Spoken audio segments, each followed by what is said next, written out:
Mama's been hurting, 'cause Daddy's been down. Ain't nobody been working since the mill left town. They got 2 youngins not 10 years old, with $200 left in his billfold. And a week's worth of groceries is the price of gold when your whole damn country's been bought and sold. Never there's been hard times, it's always made hard folks who could get her to the other side and not let it be all she wrote. I'd love to live to be an old man, but God, you can take me a young one. Just don't let the land I love die so young. Of thee I sing,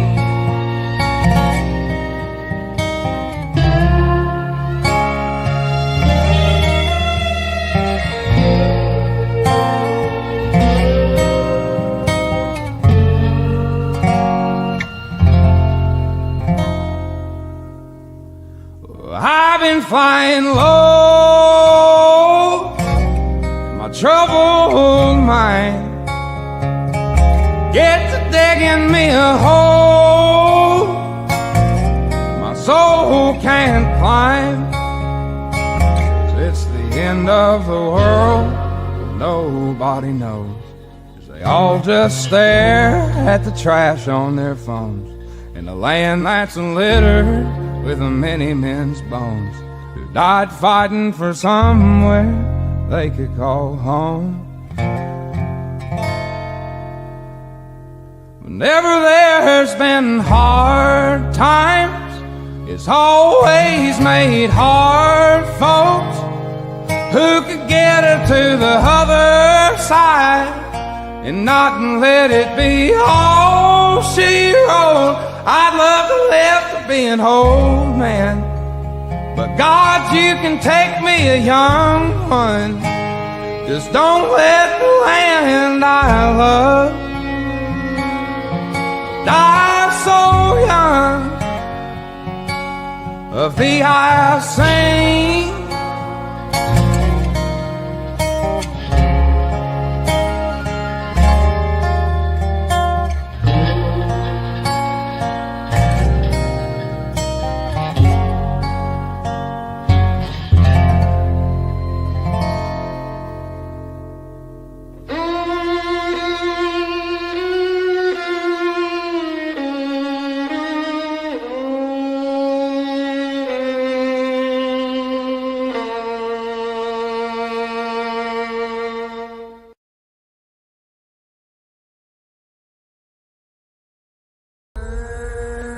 flying high, you know how I feel.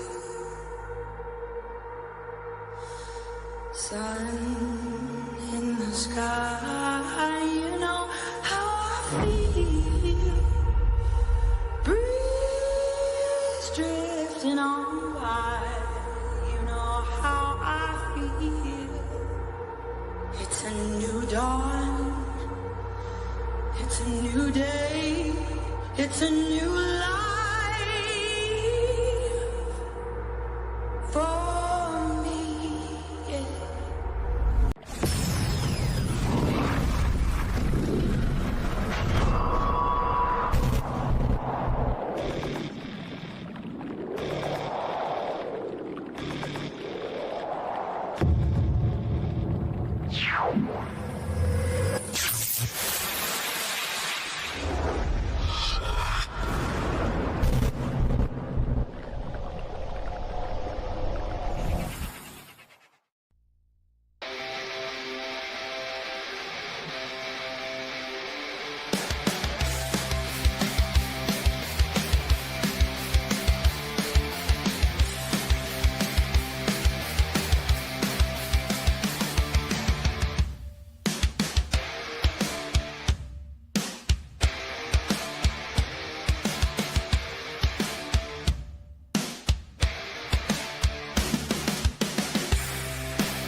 What is going on, Hive? How is everybody doing today? It is Tuesday, June 17th, 2025. Got the audio coming in loud and clear. Tinfoil hat, vape, and nerd candy ready. That is exactly right, Chantelli Lace. Excuse me. Man, I got a good one lined up for you all tonight. I got Sammy T Mafia backstage. We have a ton of Hive Mind finds, a ton of wild stuff happening in this case, which I guess is no surprise. It's been going on at this pace for the last couple of years and some change. And I have a couple of announcements to make that I cannot forget to do after I say what is going on to the Hive. So I see Open Mind Perspectives is tuning in. We share some of her content from time to time, which is always super interesting takes, and she dives deep into this case. We have Beck 1111. What's Gucci, my Louie? Kristen, good to see you. We got Dawn in the chat. Touch of Gray, great to see you as well. Gabby girl, how are you doing? Festive, shout out to the first mod that I ever had on YouTube. We got Mercedes, Rachel. I'll do it when pigs fly. What's going on? What's up, Carrie? ATL Drew, you need to change your username. Change the YouTube handle. What's going on, Bobby? TJ, how are you doing? TJ Joe. We got Amy from Northern Kentucky. K-Dub, what's going on? Hi, Donna. What's up, Brittany and Rayanne and Kaylee and SJR Chris? Good to see you. Christy, Nevada. Good morning, Aussie. I'm assuming you're tuning in from the Hive Down Under. April, hello from Wisconsin. Shout out to my home state. Emily, how are you doing? Ashley, Mary, Bobby, what up? Bobby Buckets. That's a cool name. Michelle, I don't know if Mrs. Birdie is tuning in right now. I actually think she's on a client call for her day of wedding coordinating planning right now, but I know she watches the replays. Where is everybody in the Hive tuning in from tonight? Texas, Virginia. This is my favorite part of starting a stream, is seeing where everyone's tuning in from. The Hive Down Under. The algorithm is bringing in the Australians, and I am a big fan of it. West Virginia, Illinois, Georgia. Bills Mafia from Sammy T backstage. That's concerning. I'll do it when pigs fly. I don't have a basement here, but if I did, I'd be a little concerned. Jersey, Lexington, and now All Pigs Fly is in my bathroom, so she is teleporting, or they are teleporting. Cincinnati, Ohio, another cheesehead in the chat.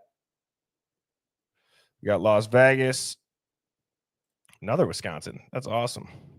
Canada, Tacoma, Cali, Michigan, 509 Family Living Room. What is going on?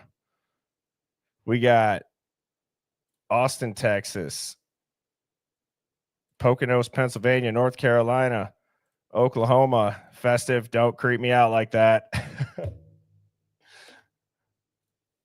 Florida and Mississippi. No, none of our Scotland friends in here tonight. It doesn't seem like it, but hopefully they will be tuning in. So, all right, Hive. With that being said, I'm going to go ahead and I'm going to bring Sammy T Mafia up on stage.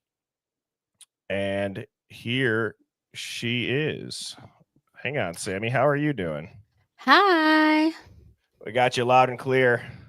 Good. I'm glad. Hi, guys.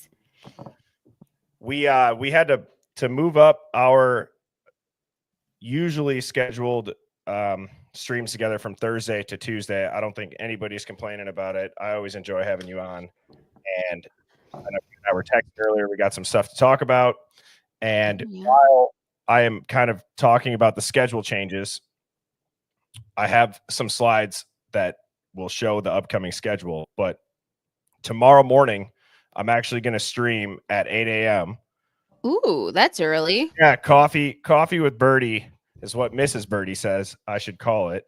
But the reason being is I'm going out of town tomorrow and Thursday for work. So I'm going to stream tomorrow at 8 a.m. And then I have pre-recorded a live. I'm going to try to do that live premiere thing. Sammy, you were telling me about Yeah. I used to do that with my old podcast. We never live, so we would always pre-record it and then debut it live on Sunday at 8. Yeah, I hated it. You know how weird I felt talking to myself, even though I'm kind of doing the same thing right now. Nothing's different. No, other than I wouldn't recommend doing that again, because first of all, it took so much time. And then you have to devote a day to listening to yourself to chat. It was just. Yeah. Well. But I loved my old show. You guys could check it out. It's called Quite Frankly, a podcast about Howard Stern. I did it for a lot of years. I co-created it. And speaking of which. Yep. I was just going to say that because I brought it up last night. I brought it up last night a little bit. I was like, does anybody know the name Billy West? And I will let you take it from here and explain it because you obviously were the one who got that connection. So I did a show for a lot of years called Quite Frankly, a podcast about Howard Stern, because I was a huge radio fan. Opie and Anthony, Howard Stern. I mean, every morning since I was a kid, because my dad listened to it. And then I became obsessed with it. And I had like the first Sirius XM hookup and everything. Well, Billy West left in the 90s, but he made quite the impression on me. He also did the voice of Ren and Stimpy. And he was the voice of all the Looney Tunes in the Space Jam movie. Yeah, he did like all the voices, everything you could think of.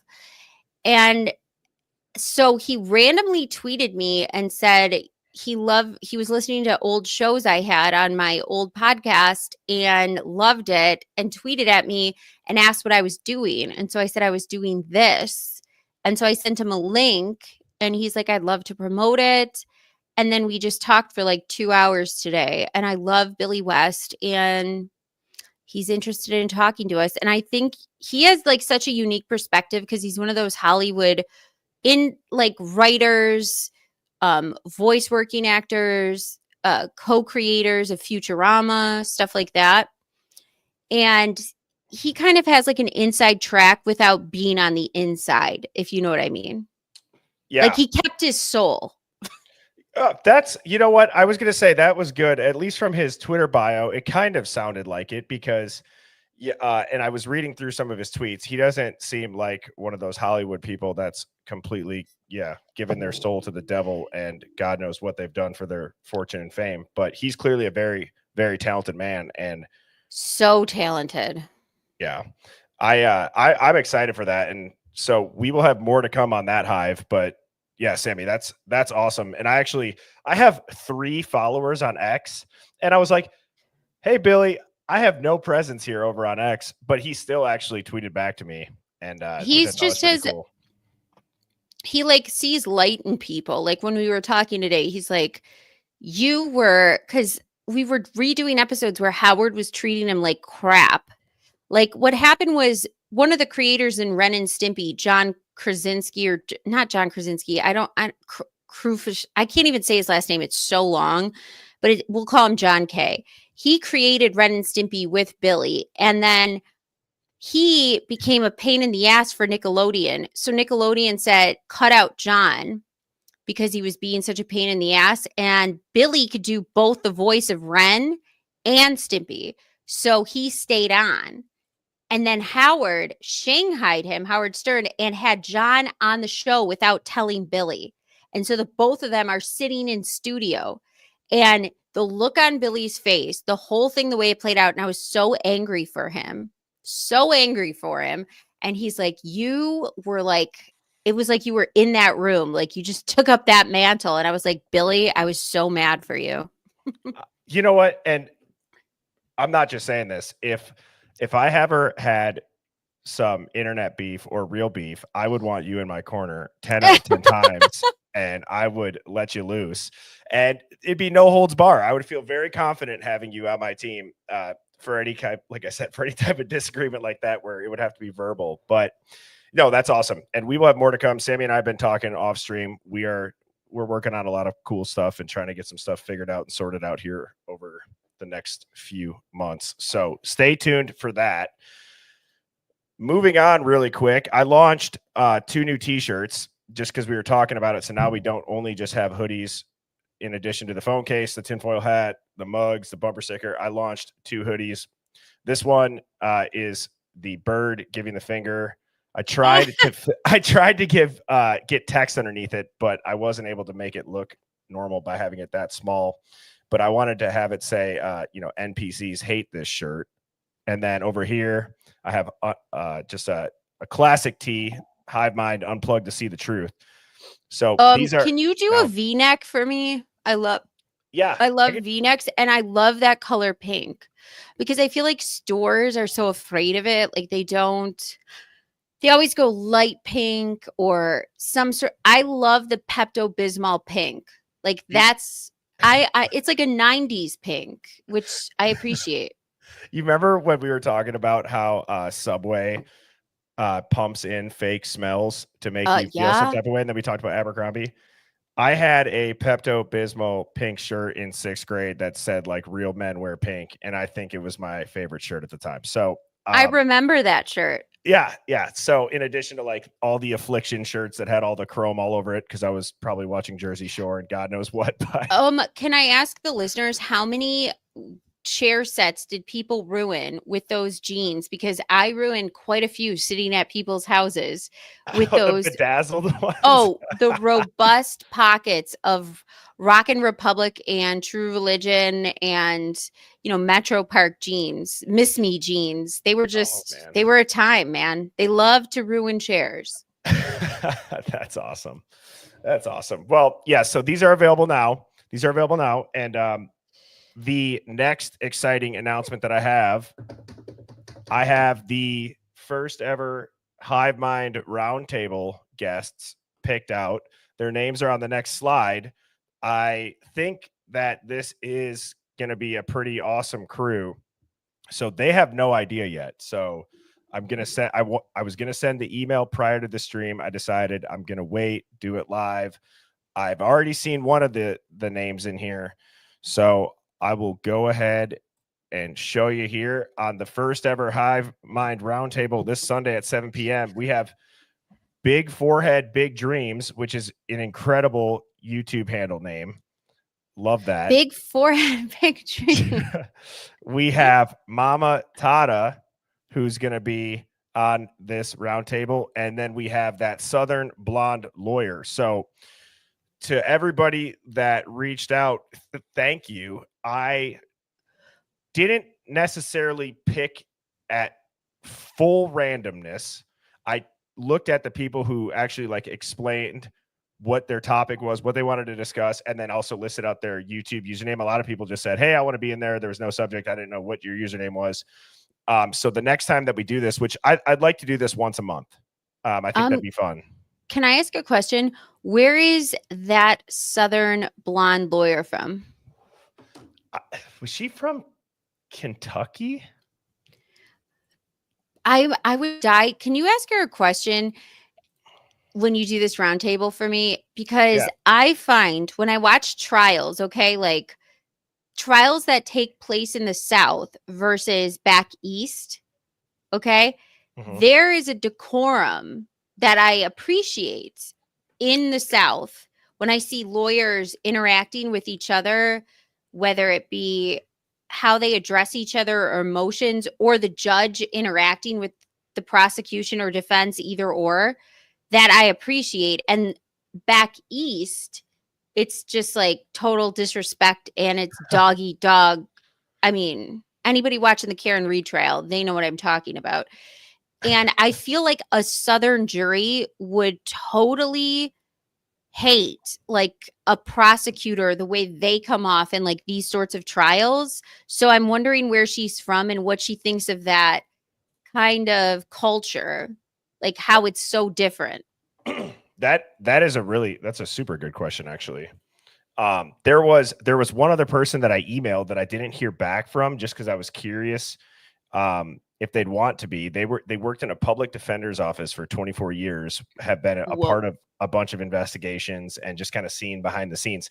So I have that email starred for the next one because I think that would be super That's interesting. going to be fascinating. Yes. Yep. Absolutely. So, all right, Sammy, should we start to get into it here?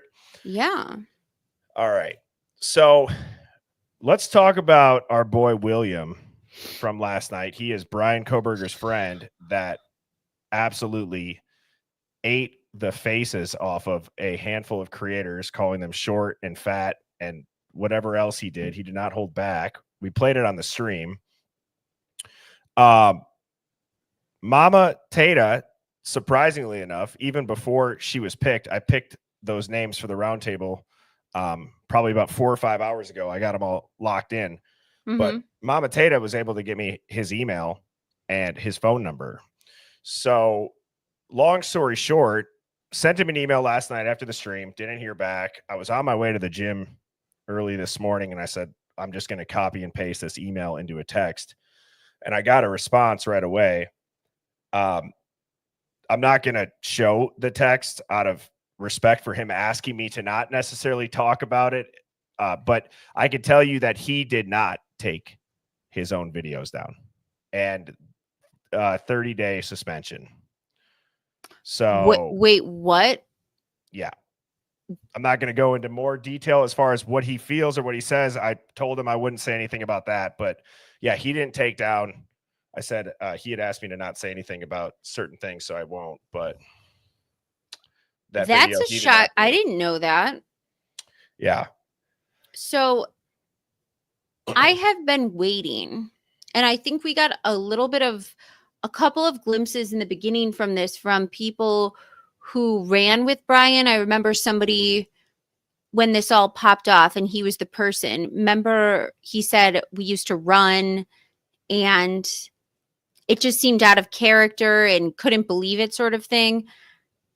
But when this kid spoke up and clearly knows him well, that he wouldn't hurt a fly, that is just, it makes zero sense. I have been waiting so long for somebody in his life to say this because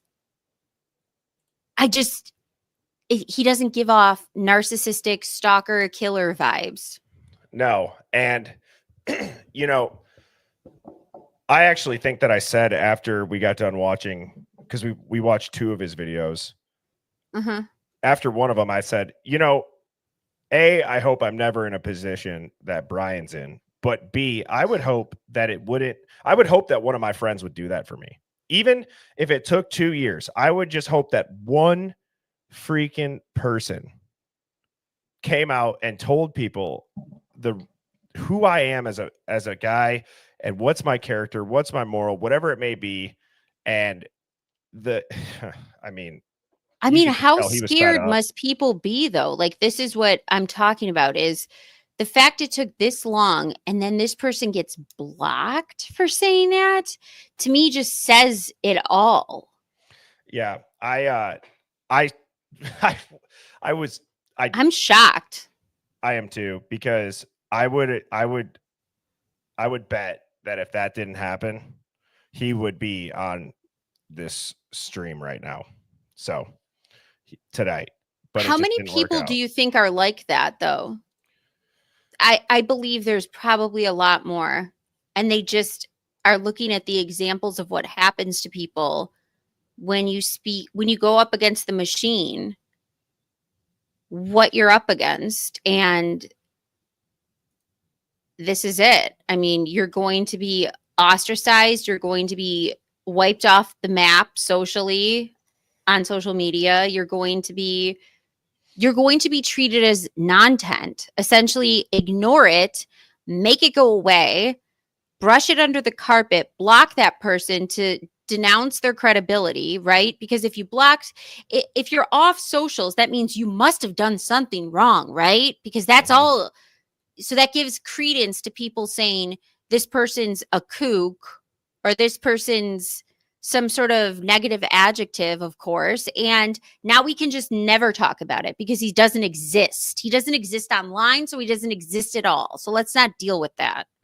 Well, the really tough part for me to try and wrap my head around is from somebody who has had trolls and shit talk me, and I've seen the videos. It's not like it's a crazy amount. It's not like super, super vulgar, but it like happens, right? Like, Right. you know, or the fake profiles. Somebody was in my chat last night trying to do a birdie crypto coin. You know what I'm saying? Like, so it's like, how does none of that get easily stopped? But then you have a guy who's a combat veteran Marine who speaks his mind and calls out the actions of what people did, both good and bad. He had a list of creators. I think Bubbly, who's in this chat very often, she was on that list of people that did good work. And then there's he called it the drunk parrot show. I know. I think it wasn't even that bad, which makes it more terrifying. And it just reminds me a lot of the Karen Reed stuff too. Like followers of the free Karen Reed movement were getting knocks on their door about stuff. I mean, putting rubber duckies on things like, what does this mean? Are you threatening? Are you intimidating a witness? No, you're guilty of corruption and we're pointing it out and you don't like it. And that's what this is too. Right. And so to generalize just kind of the conversation after I'd heard that it wasn't him that took the video down, right? I think maybe a couple other people knew that he got the suspension. To me, from somebody, and as you know, Sammy, and a lot of the people that I have on regularly, Phoenix Talks, Devil's Advocates, TikTok is the worst for getting stuff taken down. YouTube is fairly lax. I mean, they have a lot of, but it goes to the point where I go, to me, something tells me like we're authorities alerted. We're the powers at be alerted, because when it gets pulled that quick, somebody who's not on a giant platform, somebody who doesn't have a ton of views, and that other people were reposting it, the fact they went right to the source and they got it down right away is crazy. Well, so YouTube will let things slide through the cracks unless it gets attention of something that they're aware of. Yes, I agree. And I don't know. So I was actually shocked to see that. Me too. That's a shocking news.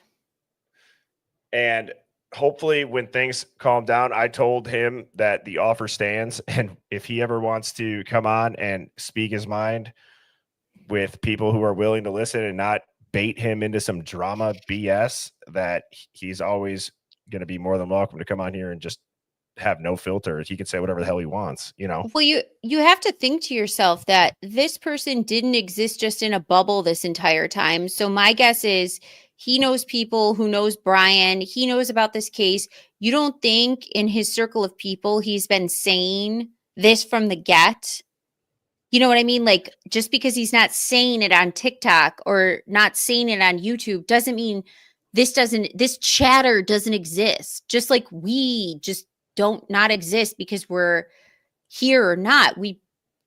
So my thought is, how many people think this way, know this, and it's taken this long for somebody to just get up and say it, and this is what happens? You're deplatformed? So I don't know about you, but to kind of put a kind of a cap on the reason why, maybe, because I think he could probably answer a lot of the unanswered questions when it comes to what type of person is Brian, because not only has the news told us what he is, right, but he hasn't told us either. He stayed quiet. So there's literally only one person that came out there and wasn't afraid to say it. of Yeah. who he is, what he was doing. I mean, I would be so curious to hear, again, what the possible connections could be, what his thoughts are. So again, you never know, but maybe he'll change his mind and he'll come on. So Yeah.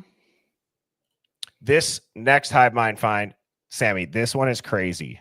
I read this. Holy hell. I read this on my old channel. And I know exactly what this is. And it is crazy. And I read this whole thing on my old channel that got nuked because just like that kid, you can't say too much. And when you do, you get a little too close to the stove, they take you off. Yeah. So I'm gonna read this. Okay. I'll give a little bit of a disclaimer. It's hazing in a frat. Okay. And it's pretty like, I guess if you're listening around kids, if you got this on speaker, I don't know if there's swear words, but anyways, just a little precursor. Anyways, my trauma and experience from Sigma Chi fraternity as a former pledge. Now, this is not at Idaho, just so everybody knows. Yeah. But this is Sigma Chi.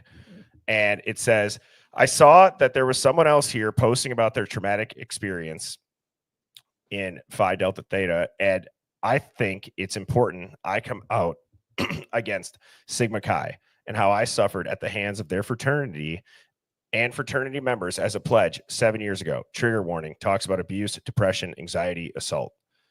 I think there are a lot of, right. I think there are a lot of negative stereotypes in fraternities and sororities. And I want to note, just like the other guy did, that a lot of times they are false. And I know many who have had positive experiences at fraternities. But at Sigma Chi, I had an extremely terrible experience where members psychologically and mentally abused me for months on ends. First, I started off as a pledge. They made me do tons of boring miscellaneous tasks all day, like clean their rooms, the bathrooms, clean the kitchen, nothing terrible. If you didn't clean fast enough, they would yell and scream at you, call you homophobic and racial slurs. A lot of times the members said the N-word and make you plank, squat, or do some form of exercise. A lot of times they would make us steal stuff too. They forced me to steal furniture from people's balconies for the house, food from the food bank bins, and a lot of times just snacks they wanted from shoppers, both locations. If you refused to do it, they would threaten to beat you up, or in my case, I was placed in a dark room for 8 hours with white noise playing in the background. This was all to gain their validation before initiation happened. But one of the worst things they made one of the pledges do was siphon gasoline out of people's cars. Once they stole gasoline from a minivan, and I later found out that it was a mother with kids' car. She couldn't start it and take them to school. One of the actives was mad that she was trying to investigate it and slash her tires the next day. They were laughing about this at our pledge meetings. I was demoralized and ashamed, but stayed with the pledge process because luckily I avoided some of the worst stuff. Although I am not proud of the things I did. I liked a lot of the guys in SIG, honestly, but they developed this weird gang mentality when they were together. Some of the nicest guys I knew would be saying the N-word and saying terrible things about people of African descent. I'm half Filipino, half Lebanese, and they would call me a monkey, sand monkey, and sand N-word, and a mud blood all the time. They gave us all nicknames, and guys who I thought were my friends would call me racial slurs and psychologically abuse me. Okay. The worst was initiation, which was extremely traumatic, and I don't want to go into too much detail about it. They blindfolded us and made us stand naked against the wall. They would pour cold liquids over our heads and laugh and say demoralizing and racist things. Then so they essentially are waterboarding their quote unquote friends so they can be friends and loyal to the people that are waterboarding them. I mean, like, this is psychological torture. It is. It's insane. They waterboard terrorists, everybody, and they hide it from the public. That's how crazy it is.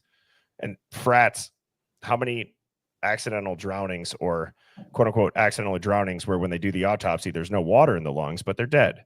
Well, my stepson's best friend died. He came home in a body bag from a fraternity pledge. He pledged the University of I think it was Virginia. His name's Nolan Birch. There's a whole documentary. His parents go around and show it to kids in college and high school. They made him drink a liter of some sort of alcohol.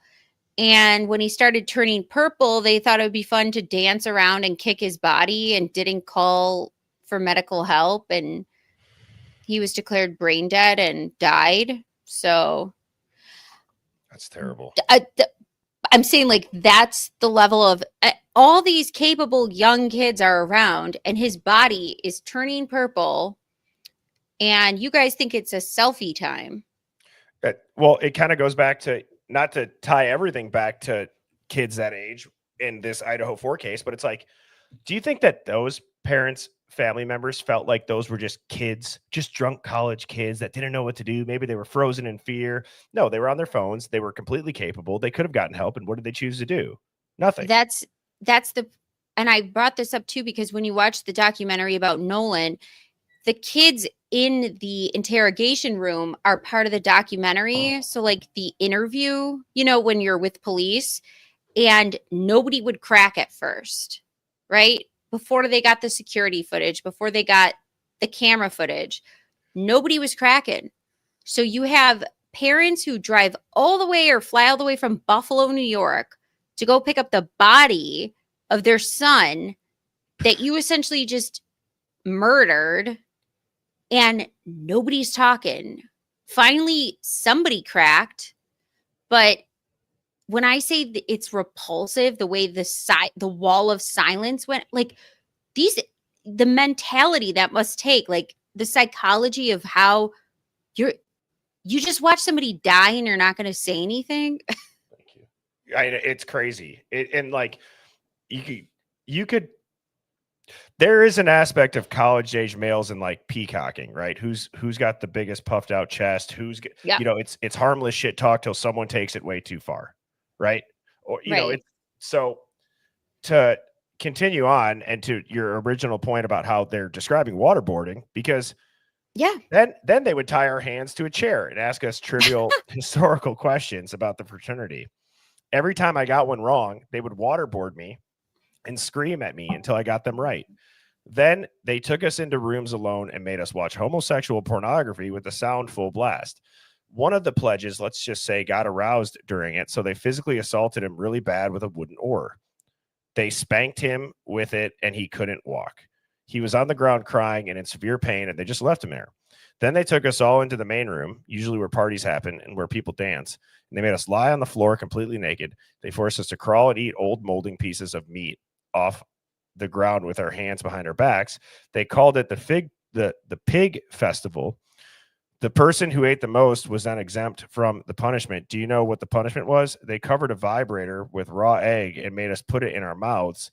Not all of us had to do it, but a couple guys did. And when the actives got a good laugh, we moved on to just hours of intense physical activities. The last and most messed up part of initiation is the end. The ceremony that takes place is in the chapter room and is very ritualistic. They are in these weird cloaks, holding staffs, and we go through this whole pseudo-Christian ritual that is for some reason dedicated to Greek gods and Freemasonry / Masonic Brotherhood, if that even makes sense. Then to celebrate, they had strippers and escorts come. A lot of guys just took these women to their rooms and did private stuff, but in general, it was just a weird strip show with a lot of alcohol. Again, I don't want to ruin anyone's experience in any fraternity because I'm sure it can be positive, but this was too much for me. I'm happy to let you guys know what happened because it shouldn't be a secret. Well, the ritualistic stuff with Sigma Chi is true. I went in on my old channel, a whole thing, how they do this whole ritual to the Emperor Constantine, who was the emperor who destroyed the library in Alexandria. Okay. And like they give all these offerings to Constantine, and then somebody in the ritual essentially is Constantine, and they give these words, and then the kids have to like repeat it back to them. It's so weird. Like if you look at because guess who released this information? WikiLeaks. It was Julian Assange who released all the fraternity secrets of initiation rituals. and there's like a huge manual on Sigma Chi and the certain rituals you have to do to become a member and what they signify and who they, you know, exalt, I guess. And So think about that, Hive. Julian effing Assange is talking about a Sigma Chi playbook that has ritualistic aspects. Yeah. It's in WikiLeaks, for God's sakes. So it's in WikiLeaks. And it's like, so to me, right where my brain goes, and I'm sure yours does too, Sammy, is why did it take Julian Assange to release that? How deep does that go? How high up does it go? We know obviously about a lot of the presidents and certain frats that were in and the skull and crossbones and all that shit. We can go deep on that. But in general, Sigma Chi that goes across the country in a Greek life network. Yeah. I mean, Jesus. I mean, well, you have to think of when you listen to the survivors of things like MK Ultra, right? There is this huge study and obvious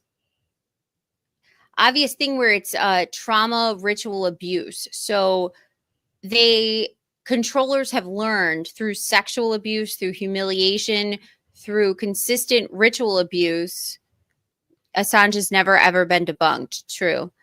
I think that they take a lot of those cues from that knowledge. And so you have this faction of elite people in colleges who then you're kind of like almost training to accept this sort of thing. And how rare is it that you get people who are willing to speak out like this? I mean, even listening to this, if somebody told me I had to stick a egg-filled raw egg dildo in my mouth, I would said it was a vibrator. I would trip you so hard and stab you with that in the eye. There's not a chance. If you told me, is this a Rocky movie? Am I going to be beating up Apollo Creed at the end of this? Because if I'm not talking to Carl Weathers at the end of this dildo fest, I don't want to fucking hear from you.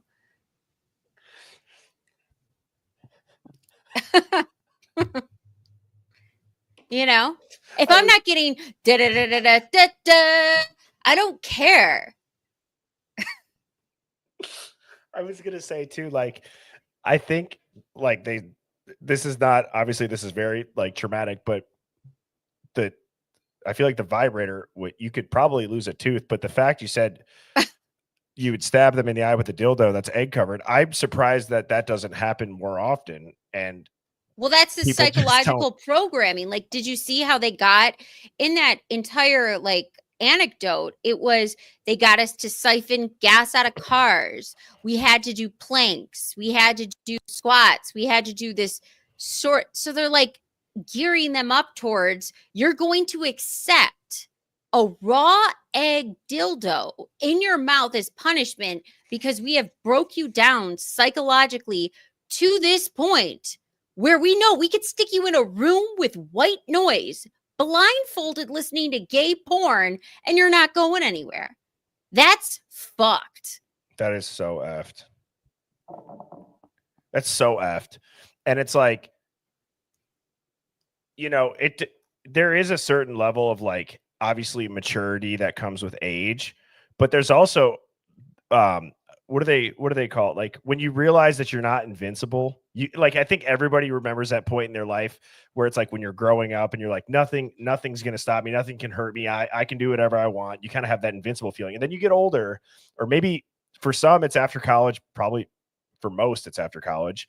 But like, you know, I do wonder if any of those kids ever look back and just be like, what the hell was I doing? Or just, yeah. Well, I think everybody has that and they have a degree of tolerance of it. So like when reality slams you in the face so hard, everybody has a tolerance to what they're not willing to accept. I mean, you look back at any points in your life and there's things you've done where you're just like, what the fuck was I doing? Right.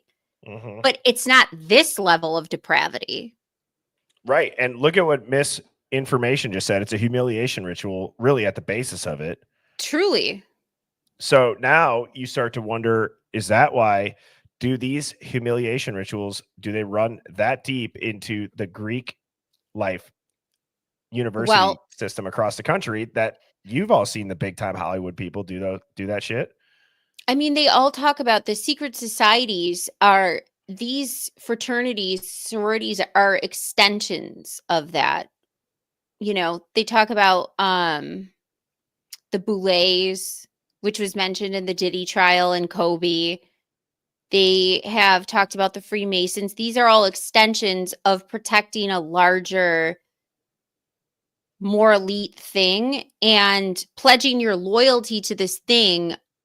I don't think they get up front what this exactly means. But if these members and the alumni of these members are a part of it and you're conditioned to protect it, you're going to. Because you have literally eaten raw meat off the floor like a dog. You don't think that's psychologically conditioning you to protect people? That's what it is. Yeah, you're exactly right. Does this, I don't know the answer to this because I didn't go to a college where like Greek life was big at all, or like I never rushed. But Well, does this happen in sororities too? Is it more of a frat thing where it's harsh and more intense? Do you know? Well, I remember you were probably too young, but there was this show on MTV called Sorority Life. Does anybody in the chat remember this? It ran for like maybe 2 seasons. Why did they get cut off? Because they waterboarded people on TV or what? No, it was actually really benign. It wasn't, yeah, somebody said yes. They actually did it at UB, which was in Buffalo, which is kind of strange.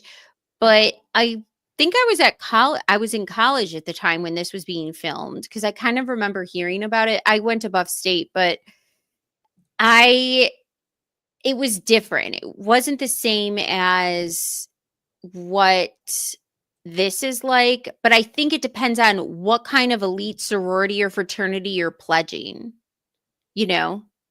So Yeah. these names carry different connotations, and there are more elite ones than other ones. Is Sigma Chi pretty high up there? Yes. I would assume, right? So Yes, it is. well, yeah, that is absolutely disgusting, but it gives a firsthand take as to what happens here. They actually like sororities. I remember they're pretty strict. Like if you have to like live in the house, like your first year or something like that. I remember people who I went to college with did, and you have to do a lot of volunteer work and all that. And if you knew me back then, why would I do that? Like I don't want to. I don't need to do a bunch of shit to have a bunch of friends and look cute. And I was happy rolling my face off and just bopping around Elmwood and Allen Street and Chippewa. Like I don't want to do that. I want the fun part. Yeah. I don't disagree. I mean, I played football in college and there was some stuff, but nothing like that. Like I think I told you, like we did like instead of a case race, we had to do a rum race as freshmen, which is 3 people to a handle of Ron Diaz. Oh, Or Jesus. Admiral Nelson. So it comes out to like 2 full Oh. solo cups of Ron each. It's disgusting. I still to this day can't drink SoCo Lime because that was like so popular when I was young. Like you would get a bottle of SoCo to pregame, but then at the bars, they would literally have a dispensary of SoCo Lime shots. If I even smell SoCo, it's like that gag reef. I cannot.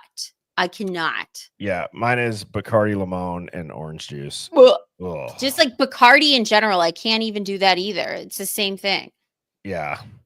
So, all right. Speaking of Kelly. Yeah, Kelly said, I just did a ton of drugs in college like a normal person. That's right. And I graduated with really high average. Like, what? Yeah. Oh, that's hilarious. So, Grey speaking Goose and Sunny D. the I love our listeners. This is hilarious. Well, everyone's just reminiscing now. They're probably envisioning the snow, Sunny and everyone's just like, delight. Oh, and we probably thought we were being healthy because it's orange juice. It's like literal sugar and God knows what. oh, we would do. I don't. It's like you would get like a giant Rubbermaid, pour a bunch of shit in it with pixie sticks and Oh my juice God. and all that. I remember like when you were poor and like you're just like pooling your money together for beer and it'd be like natty ice. Yeah. God damn. So I look bad. back to that. I'm just like I said, now I go up north for a night and I sit around a bonfire till midnight and I'm hungover till Wednesday. You know what I Oh, mean? I Like, can't. I can't. I just had this my best friend's in town from Arizona and I had her over for Father's Day with her kids and we walked to get ice cream. We were playing in the park and I'm like thinking of our lives now. I'm like, if we just spent the whole day drinking, we'd be dead for like 2 days. I feel my organs now. Like I feel them. I'm like, why do I feel my liver somehow? What is this? oh man. And just Funneling like, the booze. beer Yes, bongs. funneling was the thing. I used to do like for my graduation present for my friends. I made custom made funnels and put stickers and like their names on them. Like that was my present to my friends was a fucking funnel. And I was a champ at funneling beers, a goddamn champion. If I funneled a beer now, I would die. I couldn't even imagine. Are you talking like the beer bong, or are you talking like the Oh paint yeah, stick? like a I was okay. a 2 gulp champ, like just boom down the hatch. We had, yeah, we did. We obviously did beer bongs. Then we had like the flabongo, so it looked like a yard flamingo that turned into a beer bong. Have you ever seen those? Yeah. It's like the bottom is hollow, and then you would just take it out of the flamingo's neck, and Oh, yes, I think it's called a flabongo. you flabongo. Hang on, I gotta look it up. This is it right I here. want a picture of this. That's what they looked like. So you Shut the drink- fuck up. You did that? That's Yeah. great. I'm I so mean, proud of you. It was so random too, but like, yeah. Anyways, I Flabongo. All right. was- Well, now getting to serious things. Now that we grew up, unlike that- people in Moscow and Canton. no shit, right? Well, this is a good segue Yes, because I want to show this. Rolo Moda is in Oh here yeah. from time to time. I don't know if she or if he is today, but somebody sent me this and said, check out the timestamp 1435 of the Mhm. video, and the cop covers the body cam, and then I'll let the video explain it. But it is 1435 interesting. is 2:30. No, 1435. This right here. Oh, I thought you meant like military time. No, nope. Right here. So I will put this full screen, and here we go. I think even a black truck might even have that way too. I mean, y'all can go and watch it yourself, you know, and just, I mean, this should know it. Back towards me. His body. Right here. Yeah, he covers his body cam. And right after he uncovers it, he waves at the guys like to pass, like to go on through. Watch down The here. runners. Right here, watch the right hand. Look. And as soon as he waves, you see the Oh my God. boom, and you're gonna see the fucking So, wave go look at onto that. him. That on is this. Look at how Tesla covers his body. I Yeah, he have covers his do you body know cam. how many And hours right I after, have spent in slow-mo on this video combing And then and he does posting this. things? I knew it was fucked. Look at this. Look at his hand. He totally does a little. Come on. Yeah. And then look at the 4 guys go. 1, If, yeah, 2, 3, 3, 4, 4. 5. If that's a coincidence, along with every other damn coincidence in this case in the Banfield, then, like I've said, Moscow is not only a portal to hell, it's apparently the most coincidental place to live also. Well, what did I find on my TikTok when I went and I saw in the rear, like this, I'm sorry, the side view mirror, when Oh, they're yeah. first going to pull over those kids for apparently drinking, not doing anything wrong. Like, what is that, by the way? Why is there an undercover car there in general? Why are they, who called anything on those kids? Were they loud? Did they have a big boom box? Like, Well- was it like, they're holding it over their head and it's Peter Gabriel? No. So like, why are you talking to them? And I Well- don't understand the offense that it was, but they stopped them, right? And when they first roll up on that side street from the parking lot, in the side view mirror, you could see 2 cars pull up, somebody get in a car. You see things going on in that side view mirror. You do. And I just had Luna's comment up here about the notebook. That is an interesting take. I'm not roasting Luna, but she says, come on, stop. He's flipping the notebook. But that's not the hand. At least it doesn't look like. Let me put it in slow motion. Oh, it's not like, I believe he's flipping the notebook. It's what's his happening hand is behind after. it. But right here, watch this. So he covers it. Now this is at half speed. So there's the notebook flip right here. Okay. Now his right hand, no papers in that. But it is just an odd time up of it. Well- Cover to that, whether or not he was waving them, that's just so weird. And again, if they're in the area and you're saying you can't get time-eat advance reports when your own undercover, supposedly patrolling people are in the area, that's a bunch of BS. And when they cleared those people, that's another issue in itself. When they said, oh yeah, we cleared them. When somebody, a sleuth on TikTok, when this all first popped off, it's not this image, but it's another one of people running from 1122. They said, oh yeah, we cleared them. How? What? How? How did you clear them? Well, that's what my kind of like my pre-recorded live is about Thursday night, is like shit that just doesn't make sense. And it's like, how are all of these people that are around the crime scene when this happens relatively easily cleared? And I also, Sammy, want to go back to something you just said about how just weird stuff that happens in this body cam footage. How about when the kids were originally seen by the cop, he tells them to stop, then he doesn't. Saeed inserts himself. Mm-hmm. But then when the other cop comes over, he goes, can you go after those guys? I didn't want to push it. What does that mean? What are you pushing a bad hammy? What, like did you not stretch before you had to go walk after kids? Like, what is I don't want to push it means? I don't know. Also, the weird staring off to the side at an angle when the kids are. And I showed you on my TikTok, like that weird. If I'll do you want me to send it to you? That clip of Sure. what I saw in the bushes. Yeah, you can send it to me. Okay. And I But will. Beyond that, this whole.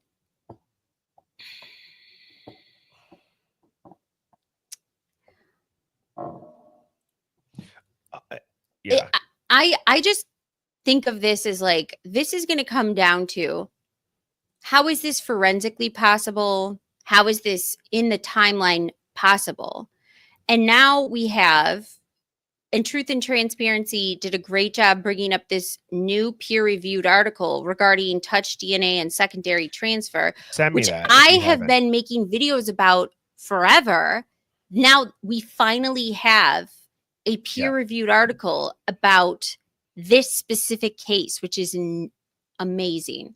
Did you send me that screen grab? Because I read I that did when send you texted that it to me. screen grab. You Yeah. did? On Mhm. text or email? Email. I emailed it. Okay. The other thing too, I didn't get any email, by the way. From Wait, you. what? Nope. birdiebombshell00@gmail.com. Or let me send it again. Shoot. I was just gonna say something about and the Doordash driver video too.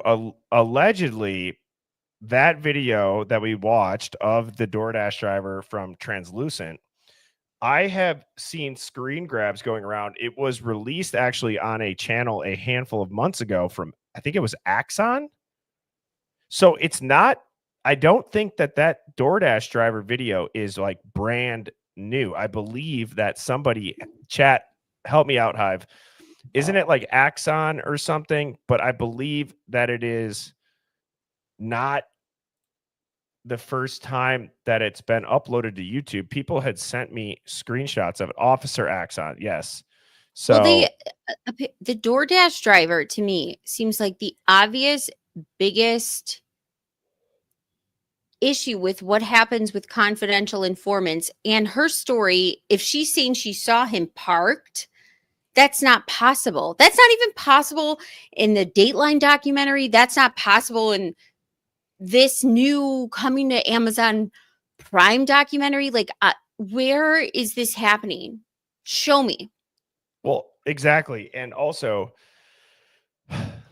Devil's Advocates last night when he was on, he said his red flag where his spidey senses went up is like how many times she was like, you know, again, whether she was out of her ass or not, and she was high, but she was like, I'm the DoorDash driver. Yeah. I'm the DoorDash driver. Yeah. It's your get out of jail free card. Like, I'm the mayor's yeah. wife. I'm the mayor's kid. Yes. I'm Senator so-and-so's kid. And it's so I just think too, any capable defense attorney could easily discredit that as an eyewitness thing, just like you could easily discredit Dylan's, because clearly she drives under the influence. There's record of it. There's body cam footage of her doing that. That would put doubt in a juror's head. Well, the timelines, the narratives don't match. This is the problem. The narratives that they have spelled out for us in court documents, and now that they're supplementing those narratives that they won't put in court documents that are ever changing, they're putting in Dateline, they're putting in Amazon Prime. So now we're left with these like 3 stories about the 911 call or the DoorDash driver or when he was there or who was parked. It's noise. Yes. And I also just want to say, I understand Axon is what makes the body cam footage, but that's why I was asking if anybody remembers the channel that apparently put it on YouTube first, because I don't think the translucent one was the first one, was the point that I was making. As I said, Okay, I could be wrong. I But... sent you, wait, did I send it to me or did I Oh send yeah, it I got to it you? now. All right, here we Okay. go. I think this is the DNA stuff. Yeah, I just got the DNA stuff here. I printed out a copy, so. All right, let me add it in here. And I'll read it. Yeah. You want to just Okay. read? Okay, I'll zoom in. They can follow along then. Can I read it? Yep. Okay. Here we go.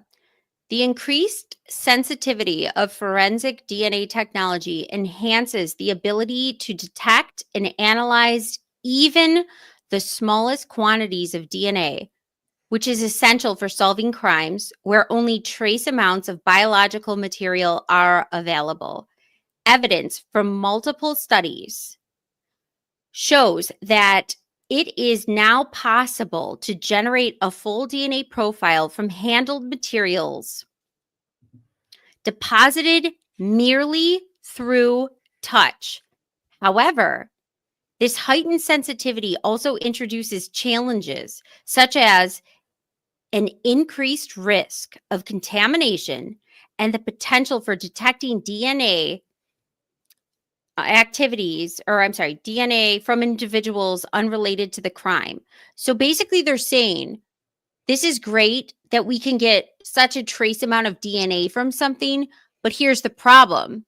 We don't know how it's deposited.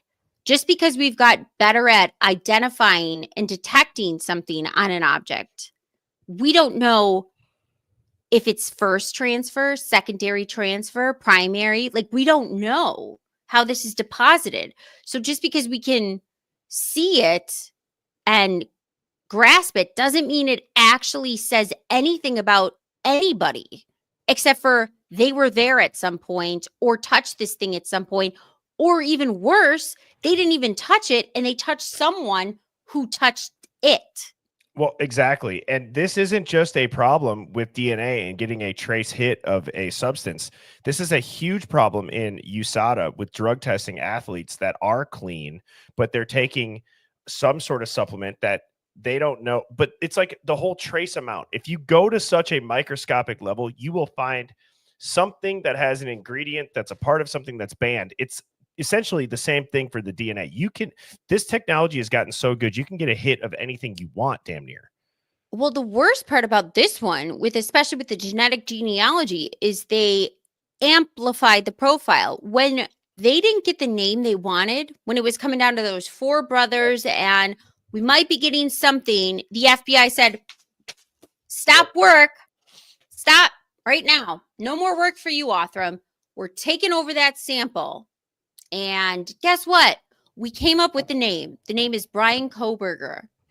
But guess what else? What we did to get that name, we're not telling you. But it's a match. Just trust us, bro. So then it says, evaluating evidence considering the donor's activities enables the formulation of activity level propositions, which focus on how the DNA sample was deposited rather than merely identifying its source. This offers a comprehensive exploration of DNA transfers pathways using standardized models, specifically domesticated fingerprints and domesticated hands. The investigation of primary and secondary pathways underscores the complexities of DNA movement, recovery, and retention across various surfaces. So basically, what this field is coming to find out, even though they can identify people better, right? Like they can find more degraded samples. They can amplify the profile. They can get a hit off of something easier.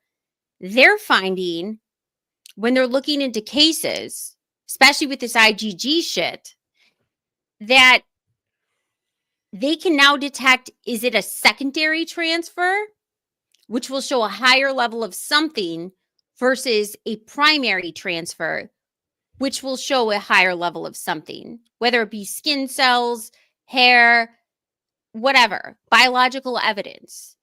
There's indicators now. Now they're worried about, let's figure out how we can tell if this is a secondary transfer sample or a primary transfer sample. Well, good on whoever thought of that. And Sammy, I don't know if you know this, devil's advocate, not to just regurgitate everything he said last night, but he brought up such a good point about this out of the book that was it by Howard Bloom that wrote his book? Mm-hmm. Yeah. So he had said too that there's 2. It's Howard Bloom and I think it's James Patterson.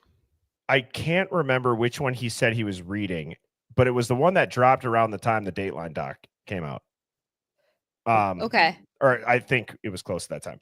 So anyways, he started talking about how in that book, I believe he said it was from the book, that there was a gentleman who went back to the scene of a crime and got degraded DNA and broke open that cold case and kind of made a huge power move in his career by breaking open this cold case. I don't remember if he said it was somewhere on the East Coast, but guess who did the DNA in this case?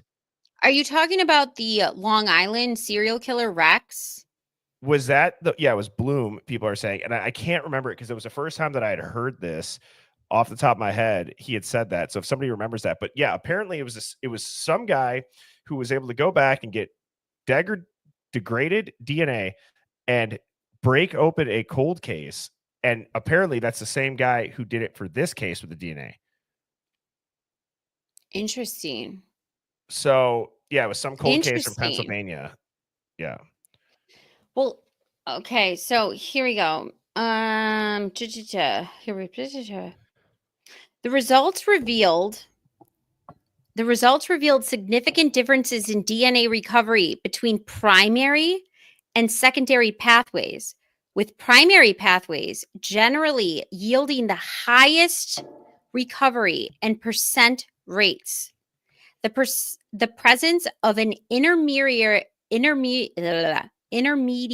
surface, such as a mock hand or female hand, significantly diluted the recovery of male DNA on the final surface. Example, a snap button or a drug baggie. Oh. Say that again, Sammy.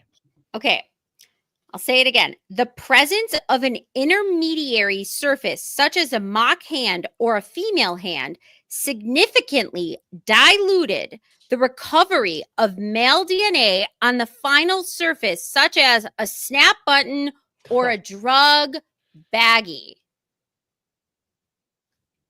Okay? Do you The think lower relative recovery of DNA on a snap button and a drug baggie after secondary transfer compared to primary transfer is crucial for accurate event reconstruction and evidence interpretation? So basically, take your ball home. Like, if you're not getting how this was put on this, and it's only giving a percentage that's reflecting secondary transfer, and now they have done a peer-reviewed study of how this is possible, how are we supposed to? This is the linchpin. What else is there? Yeah, they're cooked. They're cooked. And if they didn't have that, would they have ever gotten Brian Koberger? Literally. I mean, like I'm saying, would they have? Because he was arrested, right? Obviously, we know that. But like, I want to know, do you think, how are they so confident in this DNA? That's, I guess, what I'm getting at. How are they so confident that they're this not? DNA, That's why they said, let's just call it a law enforcement tip. Like, hi, we're calling in. This is what they wanted. They wanted to refer to it as a degular law enforcement tip. You wouldn't even, why don't you want to regale us of your tales of how you got this degraded sample and amplified it to show the criminal? No, you wanted this. You didn't want to talk about it. That's so crazy. And you still don't want to talk about it. Okay, here we go.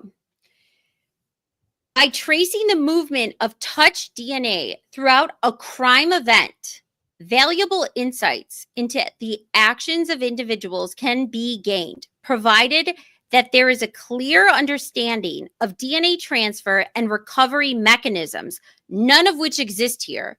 None of which exist here. We weren't even sure how they found the sheath, where they found the sheath. We're not even sure where the bodies were located at this point, 100%. Okay? We're not sure of the condition. We're not sure of the injuries. Forensically speaking, we as a public are in the fucking dark. Okay? Yeah. And how did we get this sheath? How did we get this sample? Who got to who? Transferred it to who? FBI to Othram? What was the process? What are the protocols for the lab? This is all important. It's just, and then again, they have a sheath. They don't have a murder weapon. So isn't that convenient too? Like a sheath allegedly on a bed, minimal DNA that doesn't hold its weight in a peer-reviewed white paper, doesn't get a hit at the first lab, goes to this other lab, no chain of custody, defense attorney kept in the dark until the trial. And the second lab gets a hit off of something, and they tell them to stop work and take it over. All right, here we go. The ability to distinguish between primary and secondary transfers is instrumental in evaluating activity level propositions, thereby supporting more informed judicial decisions. Additionally, this 99 study demonstration, the effectiveness of standardized models in replacing real world scenarios, offering a reliable and reproducible method of studying DNA transfer mechanisms. Boom. Basically saying, if we're going to be throwing people in prison, the electric chair, or a shooting gallery to death for the rest of their life, we might want to make sure that this is legit. Yeah, exactly. And I'm just not that you didn't do a phenomenal job explaining it. I'm putting this into ChatGPT and I'm saying put this into layman's terms. Oh, good. Because I love more explanation. Yeah. So it says, thanks to advances in forensic DNA technology, scientists can now detect even the tiniest amounts of DNA, even from just touching something. It's helpful in solving crimes when there's not much evidence, but it also creates problems. For example, it's now easier to accidentally find DNA from someone who wasn't involved in the crime at all. Mother. To make sense of this, I'm going to refrain. yeah, I'll refrain. To make sense of this, investigators try to figure out how the DNA got there, not just whose it is. That means looking at whether the DNA came from somebody directly touching the object, which is a primary transfer, or if it came from someone who touched another person or object first, secondary transfer. As Ali Benevento talked about with the Pulse Ox and the homeless guy and getting convicted of murder for the rich IT businessman from the EMT being there. This study used fake fingerprints and hands to study how DNA moves and sticks to different surfaces. It found that primary transfer usually leaves more DNA behind than secondary. It also showed that using fake models, like a fake hand, gave consistent results that could help in real crime investigations. Understanding how DNA moves like this helps detectives better piece together what really happened at a crime scene. It helps tell the difference between someone being present versus someone being wrongly accused. I would add in or set up just because their DNA ended up somewhere by accident. I'm going to say, now tie this to the bigger picture as a defense attorney.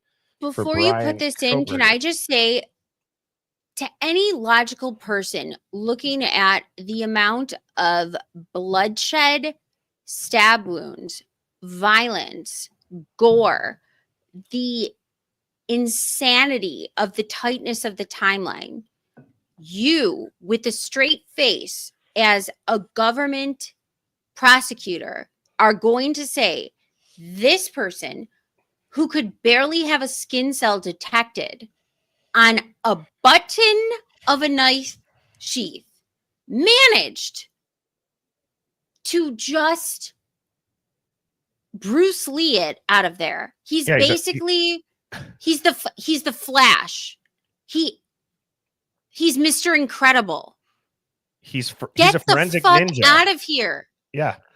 Get the fuck out of here. He's literally a forensic ninja. It's a magic trick, damn near. You know what I mean? It's literally impossible to be real. Even OJ couldn't do this. Well, OJ and his okay, I digress. Sammy, see? I know, Jason. I know. Yeah. I'm aware. So this is Nick Cap. The hair doesn't match. I'm aware. I think OJ covered for his son.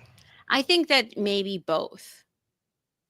OJ because the only reason why I say maybe both is because that one lady who was going to be a prosecutor witness, but then she sold her story because she was poor to Star Magazine, came face to face with him, and he beeped the horn at her and was flying down. I don't know if it was Gretna Green or if it was Bundy. I want to say Bundy. And she saw him and was like, oh my God, that's OJ Simpson. He was totally frantic, speeding, blowing past a stop sign, and almost clipped her. Oh, I remember that, actually. Yeah, and then she sold her story, saying that she saw him frantically. Yeah. I do remember that. So this is interesting. This is actually kind of cool what ChatGPT just did. I said, tie this to the bigger picture as a defense attorney, and it actually gives a defense strategy for a bigger picture argument. And it looks like it lays out it says, ladies and gentlemen of the jury, today's forensic technology can find DNA from just a single touch. That might sound like a good thing, but it's also dangerous. Why? Because we're no longer just identifying who DNA belongs to. We're now forced to ask, how did it get there? When did it get there? And why is it even there in the first place? Let me explain. That's how, but by the way, this is what we should be asking all along. Right. DNA can solve a lot of problems of wrongfully convicted people, like in rape scenarios of falsely accused rape where people are sitting in prison, or there's a lot of things that DNA can help unwind, especially the Innocence Project does great work on this, but it also can go the opposite way where we still don't understand. And the fact that we don't know how it got there, that's a big fucking problem. Do you know what else I see as being a huge problem is that this is new. And usually when people are on trial with a newer technology and then a newer argument against that technology, they still get effed Well, because nobody understands it. I don't love that this case is whether it knows it or not, is setting a precedent for Oh yeah. the incoming of discovery through IgG and allowing federal agencies to break their own policy because so this is where I have a problem. State and federal are separate bureaucracies. They don't, sometimes they'll like combine charges if it's like hate crimes or terrorism or things like that, right, within the state. But like, for example, he's being prosecuted by the state. He's being prosecuted by Latah County. He's not being charged federally, right? The feds partnered with local and state police, and they used systems, they used investigators, they used people. But when a defense attorney has to when they have to subpoena, they have to ask for discovery regarding the feds. You remember in these preliminary hearings what a pain in the ass this was to get things. And they said, oh, whoops, we didn't save the logs, or shucks, we don't know. The DNA evidence of the other male DNA that was on the scene, that was found out by like a shock surprise that, ooh, sorry, whoops. But they get to hide behind the TUI statute when it comes to the feds because you can't, a defense attorney, prosecutor, they have to ask nice, and the feds don't have to give it to you. They don't. Right. They're not required to. So if the feds are now being allowed to break their own policy regarding genealogy databases like 23andMe or whatever, just outright, and a state judge says, that's okay. That's a precedent. So now how many state prosecutors are going to go to the feds for crimes and say, wink, wink, nod, nod, we can't do it, but you can. Exactly. And we can get away with it now. Yeah, we actually just got away with it at a Supreme Court level with a firing squad. So imagine what you could get away with it at. See? So, yeah. And so next time somebody talks about the DNA chat, this is how we are all going to answer it as a hive. Okay. We're going to ask, why was there no DNA of his found anywhere else in the house? No blood, no footprints, no clothing fibers, nothing linking him physically to the brutal scene, except one tiny piece of DNA on a removable object.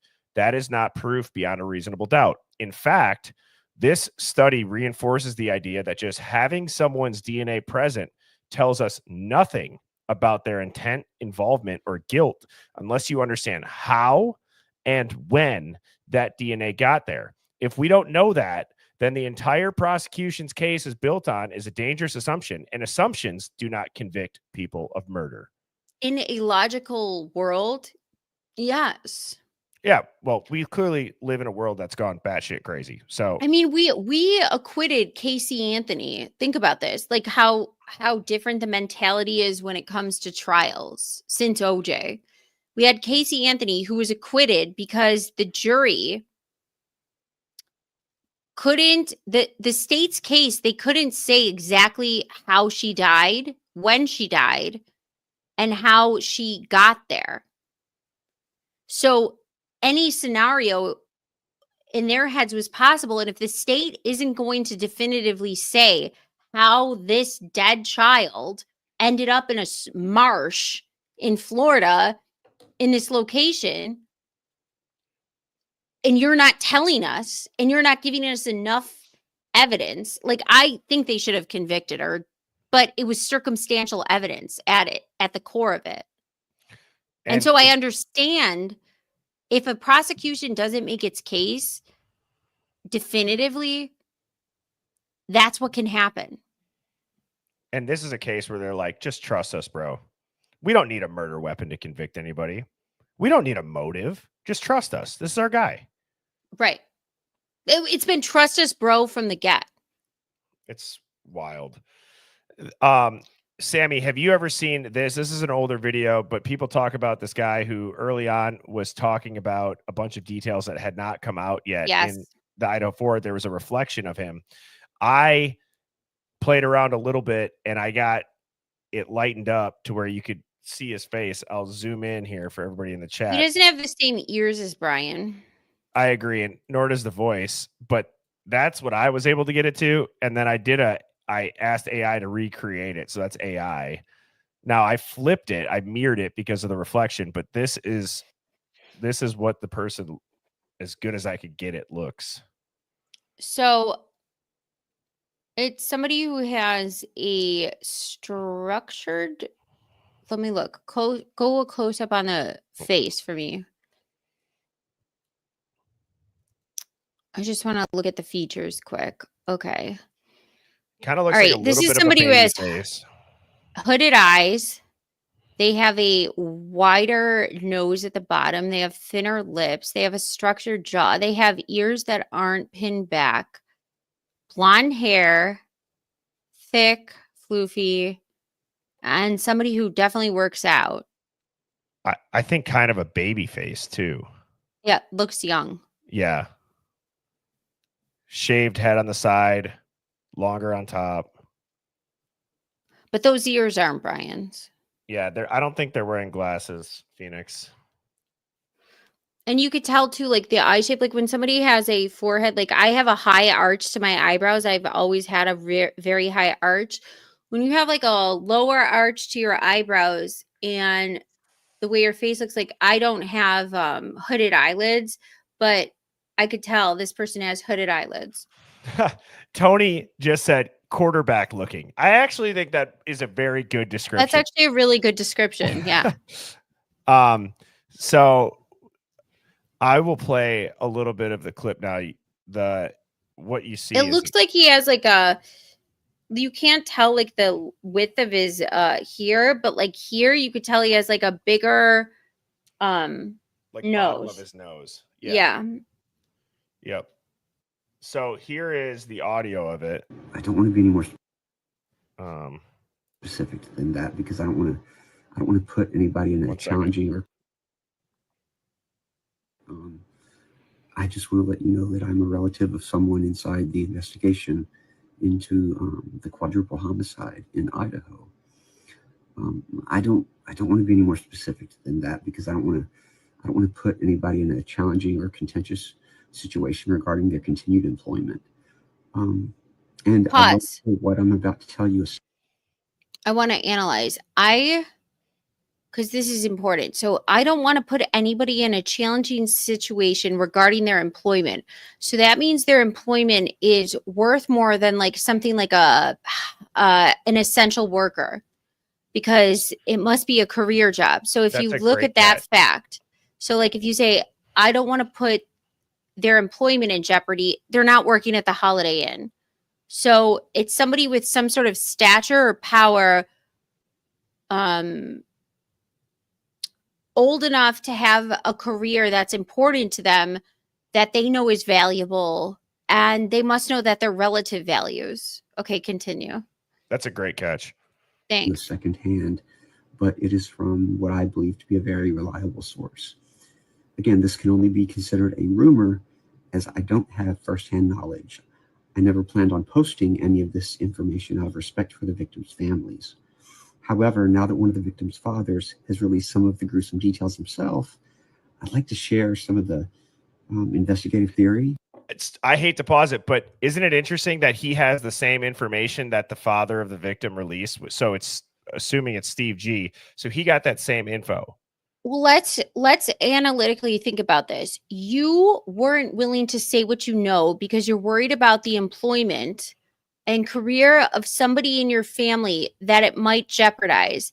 But for some reason, now that you heard something from Steve G, you now feel like this information is free game for some reason. How doesn't that information not jeopardize your family member at this point? So let's hear what he has to say, because then I'm going to have something to say, because that doesn't make sense.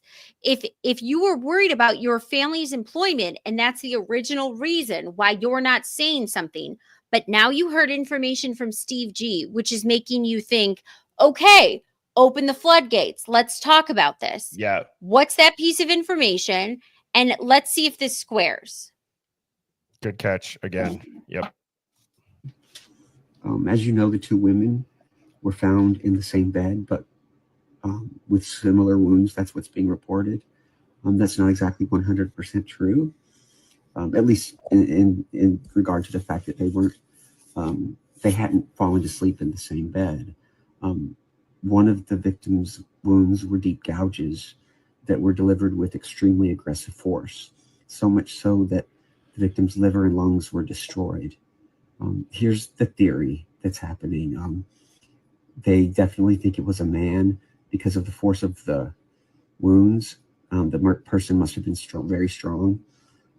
They think the man came into the room after doing what they did on the second floor. They went upstairs. The person cleanly and quietly unalived the first victim. The second victim awoke and tried to run. The man, they believe that the man possibly grabbed her, and she screamed loudly, apparently. The man then harmed her, and the reason the wounds were of such force, he was delivering it quickly and forcibly to quiet her, which I apologize for how, I know it's disturbing, shit. but Hang on. There was notes. I apologize her. Yeah. Well, I was just hang going on. to say I apologize for pause how- because I wasn't looking at the screen because I was busy writing what he was saying, like Cliff Notes. I could tell he was reading something. I know. So I you just didn't even have paused to it tell on me. there. So But he said, so here's what he's willing to say now. Because apparently what he's saying now isn't going to jeopardize that family member and their employment because Steve said this. Okay. He's saying there's similar wounds. Not, they didn't fall asleep yet. Deep gouges. They were aggressive. And they were forceful in the liver and the lungs, which that's like the most forensic information we've had in, I don't know, since this started. They said it's a man strong. So then if you think that it's a man and that information you received computes with why you withheld this information, right? If you withheld this information and they're saying it's a man and now you're willing to say it, why? He came to the second floor cleanly and quietly. Cleanly and quietly. He's like Mary Poppins. He's just an umbrella and he's in and out. He's Dick Van Dyke. Chim chimney, chim chim chiroo. Okay. And then this, as you want to know what happens when I have a sleepover and my friend's being violently stabbed in the liver and the lungs, I don't wake up. I'm awoken to it. And then I have a reaction like we're in the age of video games on a computer in 1997 playing Bomberman. I mean, Are you fucking kidding me? Wait, let's have a delayed reaction. Yeah, it doesn't. And just the other thing that Brian's friend said too is that Brian is too weak. There's no way he could do it. And he talked about how he was serving in 05. So he knows a thing or two about K-bars. He goes, I couldn't do that. And let's square that up with Dylan's testimony, who didn't hear any screams, just thought she was playing with the dog. Everything's great. So where's the scream on the Ring camera? Okay, scream loud too, he said. He said the second victim screamed loud. So Dylan thought screaming loud sounded like dog play or this is full of shit. And he was deliberating it as quietly as he could. That's good. Let's keep going. Well, and I just grabbed this from his notes when he flipped it. What does it say? So Grabbed. it Oh, says, so yeah, he wrote this all down. yeah, but it is interesting. Like something harmed is probably what that looks like, horned, but it looks like a guy's handwriting and it looks handwritten. Yeah, that is not a girl's handwriting, in my opinion. So I'm going to try to pause again and catch a different section of it. Which I apologize for how. Oh, see, if it just wouldn't See, like, be blurry. I don't know if people like my handwriting, girls' handwriting, if they can like what wait, how do you like I have like really cursive-y handwriting. I write in all caps. Oh my god. Did you learn how to write in cursive? Are you too young? The last grade that I was taught cursive was 2nd grade in Mrs. Zeisloff's class. So you didn't have it where you like had to do it. I had to do it. And I was so good at it. Really? Yeah. Yeah. I don't know the last time that I wrote in lowercase. I was so good at it. I wrote like a mom. So my friends in high school, I would write them notes to get out of school. But then the secretary who took the notes realized that all this is the same handwriting and we all got in school suspension because I wrote like 6 of my friends' notes on the same day. Do you want to hear a conspiracy theory about why they stopped teaching cursive? Why? So that allegedly nobody knows how to read older documents like the U.S. Constitution, like the Declaration of Independence, like a lot of older type of scripture writing. And Yeah. it is interesting. I struggle to read some cursive. Well, my daughter had to learn it. She goes to Catholic school. And so she had all of 3rd grade. She had to learn it. So she knows how to read it, but she barely knows how to write it. But she can read it. Well, that's good. She's doing better than I am with that. Man, it was rough. It was rough out in these streets in the 90s. But anyway, how do we know that she screamed? Because 3 individuals reported hearing a scream between. What?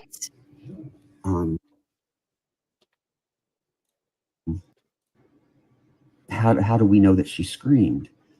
Because 3 individuals reported hearing a scream between 3:45 and 4 o'clock.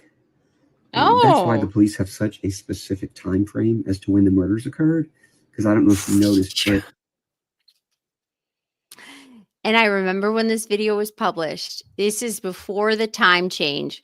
Before the time change. And I always bring this up. What do When you mean time change? They changed the time of the murders. Oh, Everybody in the yeah. chat, do you remember this?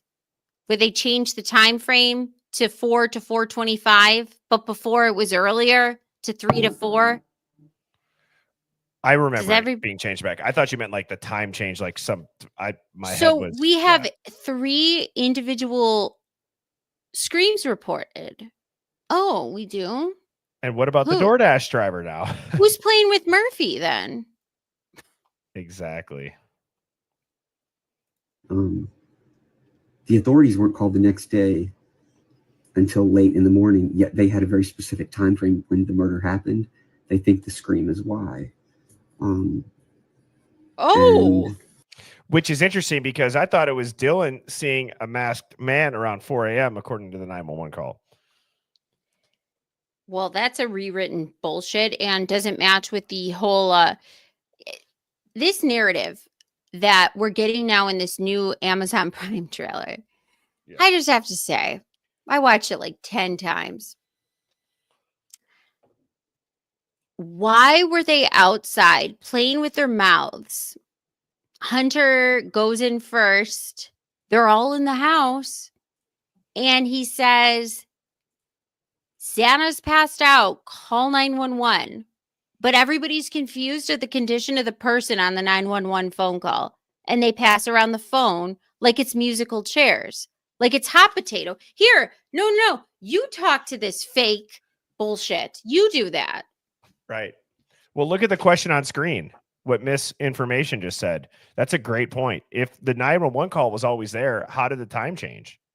Exactly. And by the way, the only person, we have a knife sheath with DNA that now is proven to be secondary transfer, most likely, in a peer-reviewed article based on how much DNA is actually on that sample. Okay. Now that we have that out of the way and they want to call it a law enforcement tip, let's go over the fact the only person with the knife that we know of that walked into the residence was Hunter Johnson, who said that he got a knife. That I've always wondered if they're like hiding a little bit of the truth right there in plain sight, because then they can say, technically, he's not lying. We said he grabbed a knife. And by the way, why are you grabbing a knife if you don't know what's going on? What? And- You're so confused. Dylan and Bethany are so confused. They're living in the land of the lost. All right.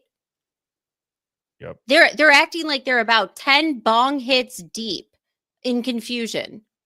And yet somehow Hunter wasn't confused. Hunter knew to get a knife. Hunter knew to go to that door. And the second he opened that door, what did he see that was different from Dylan or Bethany, who also saw the same thing? Because guess what, people? Dead bodies don't move. So how come this person opened the door, cracked it open, saw the same body on the same floor, and was immediately able to see somebody needs medical attention and was able to yell, according to his girlfriend at the residence, Xana's passed out, call 911. How come that was his immediate reaction? But two able-bodied roommates who supposedly sat there for all these hours both saw the same thing on the floor and decided, you know what? I think I want to get my phone and open up my Snapchat, and it's a good time to call my parents on it. Exactly. And do not forget that Chrissy originally said that her niece called her and said they were all shot. They were at a party that was shot up too. So let's not forget about that initial, firsthand testimony that her niece called her and said that Kaylee was shot. Do you remember that? And then on the 911 call, when you break it down, you hear they were shot. That sounds like it's scrubbed out. And Bobby Buckets also said, this is an interesting point. I'll go back and listen to this. He goes, how do we know that she screamed? Why does he say we know? Is it just a phrase of speech? Analyzing a turn of phrase is interesting. I would say under cross-examination, I'll give it more weight, but on a spliced up, diced up documentary that's, meant to paint a certain picture, I'm giving zero of this credit, except for to point out the discrepancies and talk shit about it here. Mm-hmm. But until I see those motherfuckers on the stand, which, by the way, the fact that we can't call these victims the roommates and see their faces on camera while they're testifying is a travesty. How many, I'm going to ask you, Sammy, but chat, 1 for yes, 2 for no. I haven't done a poll yet. Let me tell you something. Yep. If this was, and this goes along with what I was talking about earlier with my stepson's best friend who died from the fraternity, who didn't do shit, didn't get medical attention. If these two roommates were men, Yep, we wouldn't be here. They would be on the stand or charges would be pressed. I was going to say, I think there is a significantly higher chance that they would have been placed in handcuffs or detained than not. 1,000%. Yeah. But we don't know how deep this all goes and how much they were a part of playing the role that they were told to play. Hence the I saw bushy eyebrows on the third interview. So that's what I was just going to ask is, do you think, like, Dylan or Bethany, answer for both of them, answer for one of them? It's not the point. The general point is, like, do you think that these roommates would ever do time? Do you think there's a chance in this case that the most earth-shattering, groundbreaking thing, as Steve G said, don't believe some of the speculations you're going to hear about the roommates. This is the truth. Does anybody think that there is a chance? Because I'm torn. I'm like, would that? I don't know. I think we would already know at this point, but Are the Alberts and the McCabe's doing time for murdering John O'Keefe? No. Yeah, that's a good point. So no. Yeah. Well, let's get through this video quick. I'm gonna let this play. Sammy, let me know if you want me to pause. Mm-hmm. After reviewing video files from the neighborhood, they reviewed security cameras in the area, and they have an audio file I haven't heard it, but I was told that you can clearly hear a loud scream from a female. That scream was recorded at exactly 3:38 a.m. Okay, wait, pause. 3:38. Let's go to the Linda Lane footage. Okay. Because I was told there was an audio file. By the way, who's telling you this? That's a very specific detail. That's a very specific piece of evidence you were told. And for somebody who is so worried about a family member's career, you're sure saying a whole fuck lot, aren't you? Yeah. So he said 3:38, right? Yep. All right. Let's go.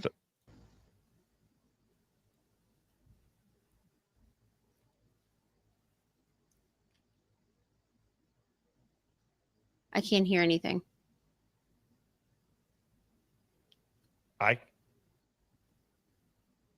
Could you hear the other video? Yeah. I don't know if it's just quiet. Chat, can you guys hear anything? Let me go on my own phone while I'm doing this, and I'll do that. Because I'm now invested. I mean, I'm always invested, but That's as loud as it goes. I can't hear anything. Like, this doesn't even... No, nobody can hear it. Yeah, damn. Huh. But if I play this... What? You can hear this? No. Oh, wait, hang on. Can you hear this? I was told that there are parties there. Yes. Well, why can't you hear the other one? I don't know. How are you playing it? I don't know. Is it quiet? I can hear I don't it. hear anything. This sounds like Shit. zero. I don't even hear white noise. Why does that happen? No, it's okay.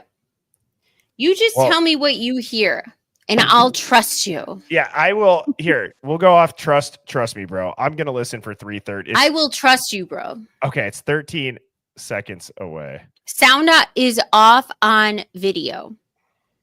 Nothing. I can, hang on.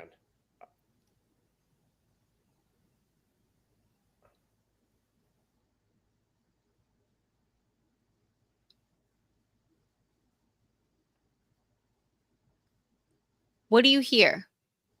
Well, I hear you coming through the, hang on.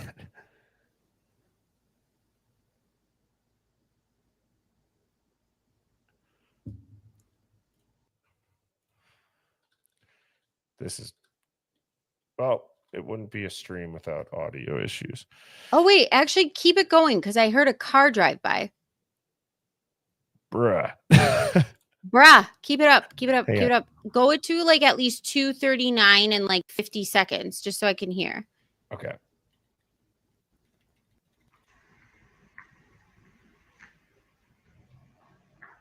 Do you hear any of that? Yep. Oh, so it was working. All right, let me listen carefully. None of you be smart and cute and funny because I can't handle that right this second.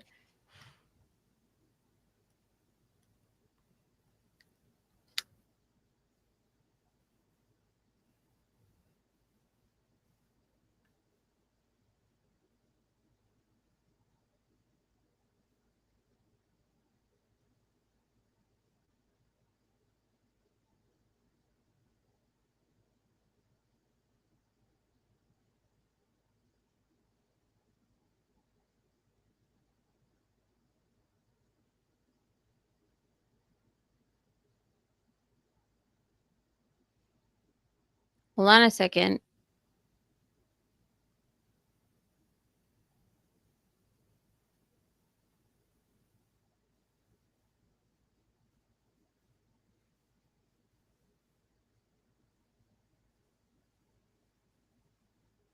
I hear a car.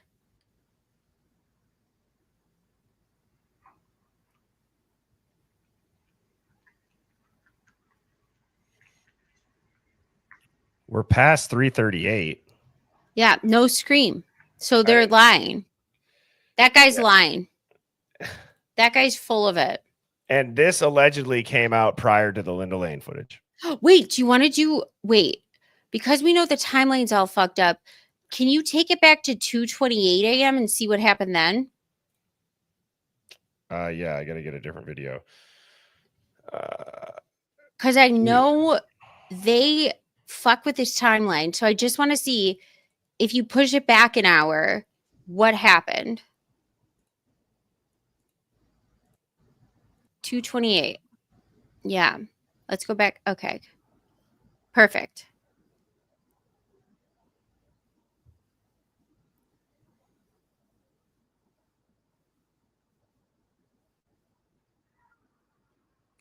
Right there. Did you hear that?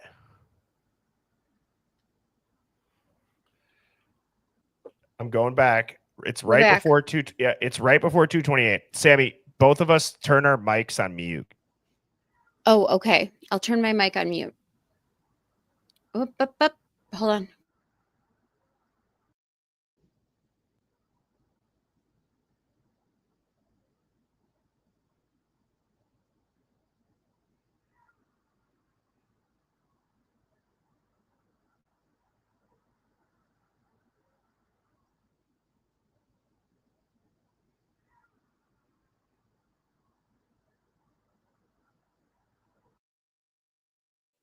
Did you guys hear that? It's loud. It's a guy's voice. You're on mute, Sammy. God damn it. One more time. One more time. Okay. So just it's right at 2:27. You hear like a guy's voice. Okay. Wait, go through it all the way till the end of 2:28. Okay, I will.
I don't hear anything screaming.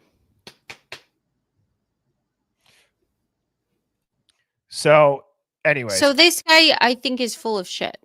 Well, that was a good try. We tried. We just I want to prove or disprove what he's saying is my point. Is that people can talk and say things, but luckily we have evidence, and it's great to reference back and see, hey, I don't like to solidly call people liars unless I actually have physical evidence. So if there was a loud scream, as he articulated so nicely in this wackadoodle video of his, then I would like to be able to corroborate his story. Otherwise, if I can't, you're a liar. And what are you doing putting this narrative out there? Well, I think it was before any of the footage got released. So who knows what somebody told him? For all we know, this is playing kind of the opposite, just devil's advocate. Maybe he is telling the truth and they manipulated the shit that did come out. And by the way, if you give an injury to a severe injury to the lungs or the liver, the amount of DNA I can't even fathom that. And you just walk out. Nothing there. Yeah. And I think too, also that Linda Lane footage, it's quiet, even for me, and it's full volume. And I have noise canceling headphones and my shit is turned up all the way here. So I think it's quiet. I want to finish this. There's 2 minutes left of it. Let's hear what else this dude says. Again, I don't know if that's true, but it's what I was told. The weapon used was a long serrated edged hunting knife with a fixed blade. The weapon had not been in the house. The person brought it with them and took it when they left. The two victims were on the same bed. Okay, I just said we weren't going to do it. We did 228, not 238, because he said 338. We did 228. Oh, that's all right. We'll just do it another time. Well, I still got it up, but okay. Good catch, Hive. Yeah, good catch, Hive. Thanks, Hive. Yes. Okay. You're the best. Please, God, let this audio come through. Oh, I'm sorry. I didn't mean to yell into your ear. I apologize. Oh, no, it's fine. It's not your problem. It's because I had it on mute. I apologize. No, you're good. Can anybody hear white noise? I can hear it.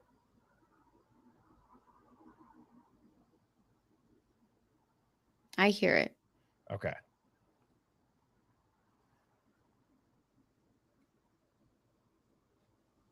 God damn it. I'm giving up on it. We're going back to this. Side by side. One victim was found on top of the other. The reason is that the Wait, go back a second. What did he say? One on top of the other? Were on the same bed, not side by side. One victim was found on top of the other. The reason is that the one tried to escape and was grabbed, harmed, and then shoved and fell on top of her friend. That is why there is there's a lot of blood mixtures on this at the scene. So proving our point that you have a literal, think about the close proximity. If you look at that weapon, the close proximity you would have to be to do something like that. He's not military trained. He's not any trained anything. We don't have him on history going to shooting ranges regularly or taking any sort of jujitsu or UFC style fighting. How? Yeah, I don't know. And also, there was no blood in his car either, folks. So looking for this white car. The reason being is that it was seen speeding by an A&W gas, I think A&W gas station. I don't even know what that is, but anyway, that's, again, it could be wrong. I was just told it was seen speeding by an A&W gas station. Wait, was this before that? Was this before that stupid photo was released? Where then they like supplemented it with like photo bucket images of a white Elantra, essentially, or like Google images. Stock images, yeah. Right. So when was this originally released? This was posted by After Dark Coffee and Crime on January 4th of 23. So yeah, but this came out before that, because I remember seeing this before that. So I don't know. Do you guys in the chat, the Hive, know when this originally came out? Because if he's talking about the A&W gas station before that dumb photo was released, where then they supplemented it with the stupid, Olin Mills images of fucking white Elantras, I'd like to know. Right. I do believe it was before he was arrested. It was on Fortune. Yeah, that's where I saw it too. Yeah. At 3:45. Now, if the scream was recorded at 3:38 and the car sped by at 3:45, it's a very tight time frame, but it is possible that the person left immediately and rushed and was seen speeding by. Also, the scream may have been what caused the person to quickly leave. That scream could have been what saved the other two roommates' lives. The person knew that they might be detected, so they sped away. Again, this is all just rumor. Take it for what it is. I just pray for these young people. I hope they rest in peace and that their families can find peace after this horrible crime. And I hope that the person who committed it can be brought to justice.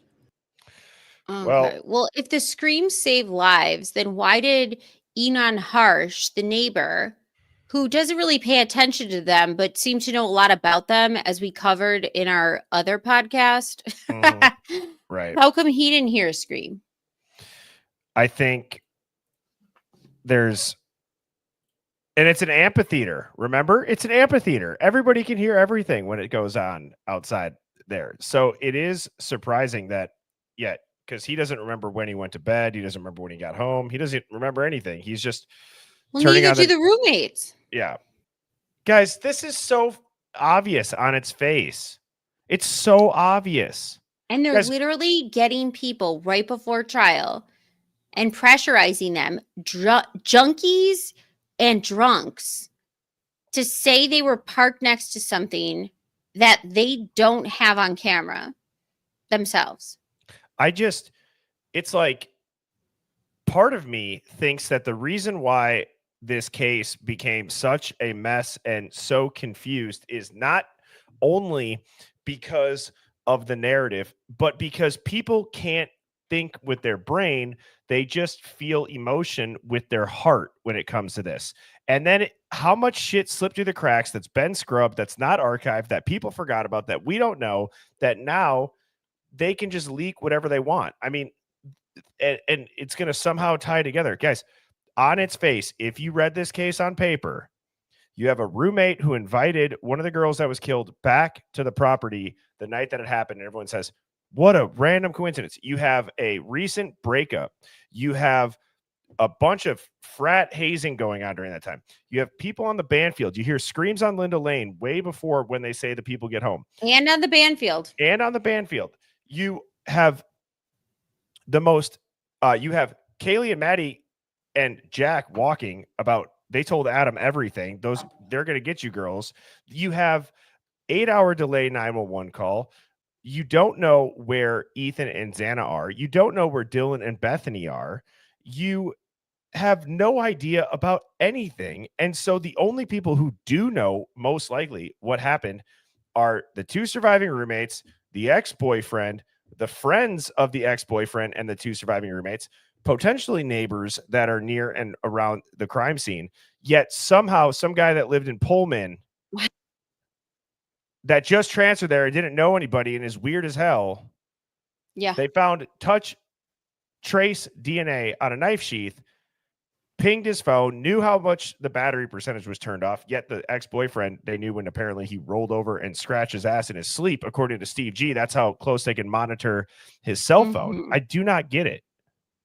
Well, it's interesting too that we're just going on the say-so of when Xana and Ethan were at the house based on the reliability of Dylan and Bethany, who have now changed their story multiple times of when everybody was home, including from the PCA. Yep. 4 kids running past the body cam footage. That we just are given the, oh yeah, they're cleared. Okay. Yes. Well, I honestly, I hope this court, well, it's looking into this leaking investigation into Dateline, and we're now coming up on another docuseries. Yay. What I learned from the Karen Reed thing, and I made a video about this, a TikTok, you just shut your fucking mouth. Don't do interviews because they splice and dice it, and then it can be used against you in some way. Brian's smart to stay quiet, but you know who's not smart to stay quiet is the people who are talking on this new documentary, because this narrative does not square up with the 911 phone call. And I guarantee you that can be used as evidence. If not in this case, maybe the next trial. Well, you know what I mean? we cannot have people being shot to death with complete circumstance. It still blows my mind the lack of evidence in this case. Physical, direct evidence on a quadruple homicide. I Googled my face off to try to find a similar case. And what was the evidence? You can't even come close. You can't, a stabbing, multiple people, and this is the evidence we're given, physical, direct evidence. It's mind blowing. You know, what if he did do it? Right? Let's just say, what if he did? Let's actually go to that side. Brian Koberger committed these murders, everybody. Mm-hmm. He's saying that he did. Okay, outside of a confession, right? Do you think somebody who knew, let's say he was just a jailhouse snitch that admitted to this, right? So let's say he was the one that admitted to it. Maybe he was in jail already, but he goes, nope, that was me before I got arrested for something else. I'm doing this. I'll cooperate. I was the one, kind of like a serial killer lies about additional bodies, right? So that happens sometimes where serial killers will admit to crimes they didn't commit because the police pressure it to solve that because they don't want to further dig into something else. Like the whole Canada pig farm thing. Remember that? Like, yeah, which it had to do with politicians and stuff like that at that pig farm. Right. So let's say that he does that. He's going that route. Let's just try to mentally get to that position. And what if you're somebody who knows, or you were building a case against somebody else? I think you could almost prove that Brian might be just being a jailhouse snitch at that point. Because you can say, well, what is there really on him? There's trace DNA. And as we know, we don't know how it could have gotten there back then. Maybe he was a previous suspect that wasn't ever convicted of that crime. It's like, what if it was framed in that light? Would you feel confident you got the right guy? I don't know. If he admitted to something that looks as impossible as this evidence as we have now in front of us, then you would have to assume this person's already in prison and they're just copying to something for a larger purpose of an association, a fear, a gang, you know what I mean? An association. And let's not forget, he hasn't confessed. There hasn't even been a slip up, Sammy. Well, yeah. That's what I mean. So you have no confession, no slip ups, no motive, no murder weapon, multiple 22,000 Elantras in the area. You got a clean car after a bloodbath, a delayed 911 call, and a gag order with closed court filings that are sealed to high heavens. The defense has denied full discovery for months in the beginning of it. There's no other suspects or co-conspirators. The house is torn down before the trial. There's tons of activity near the scene. It's a Jason Bourne timeline with minimal evidence, which makes him a forensic ninja. There's tons of leaks by the media in a Supreme Court death penalty case. What are we missing here? I typed out prosecution, Latah County, Brian Koberger, trial unfair practices in hiding discovery. In Latah County, Brian Koberger trial, the defense team has raised concerns about the prosecution's handling of evidence, alleging practices that could potentially be considered unfair. Specifically, the defense claims the prosecution failed to provide detailed expert disclosures, leaving them unclear about what the prosecution's dozens of expert witnesses will testify about, which hinders the defense's ability to independently review and investigate the evidence, which I think might be changing because of that motion about the third-party review. Remember, that was the court approved of it. They're going to pick a neutral third party to review certain pieces of evidence. The provided discovery, which includes tens of thousands of documents, photos, and videos, is not in a readily searchable format, making it difficult for the defense to effectively review and utilize the information.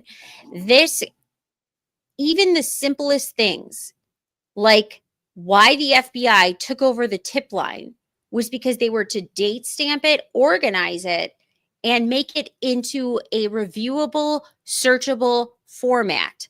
But then they gave them shit about even getting that tip line. And when the John Judge made them give it over, it was ad hoc, no labels, No timestamps, nothing. So what was the point of the FBI taking control of that tip line?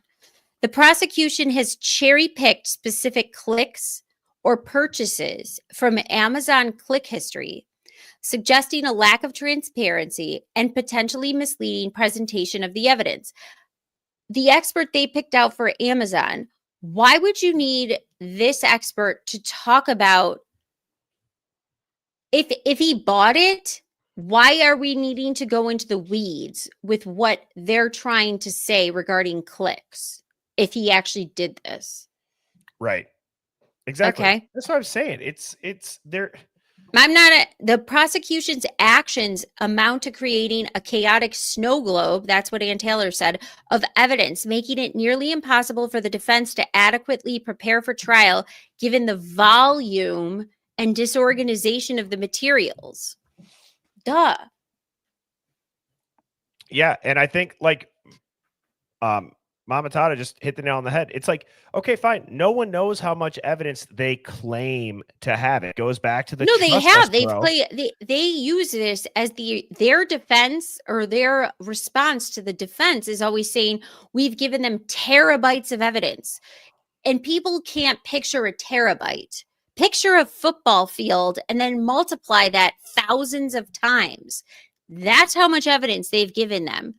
Who the fuck can go through all of that? And they gave that evidence like a plop on their lap with no specifications.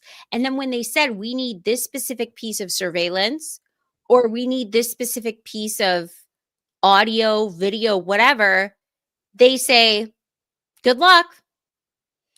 Yes, and don't forget the two digital forensic guys won an award from Moscow.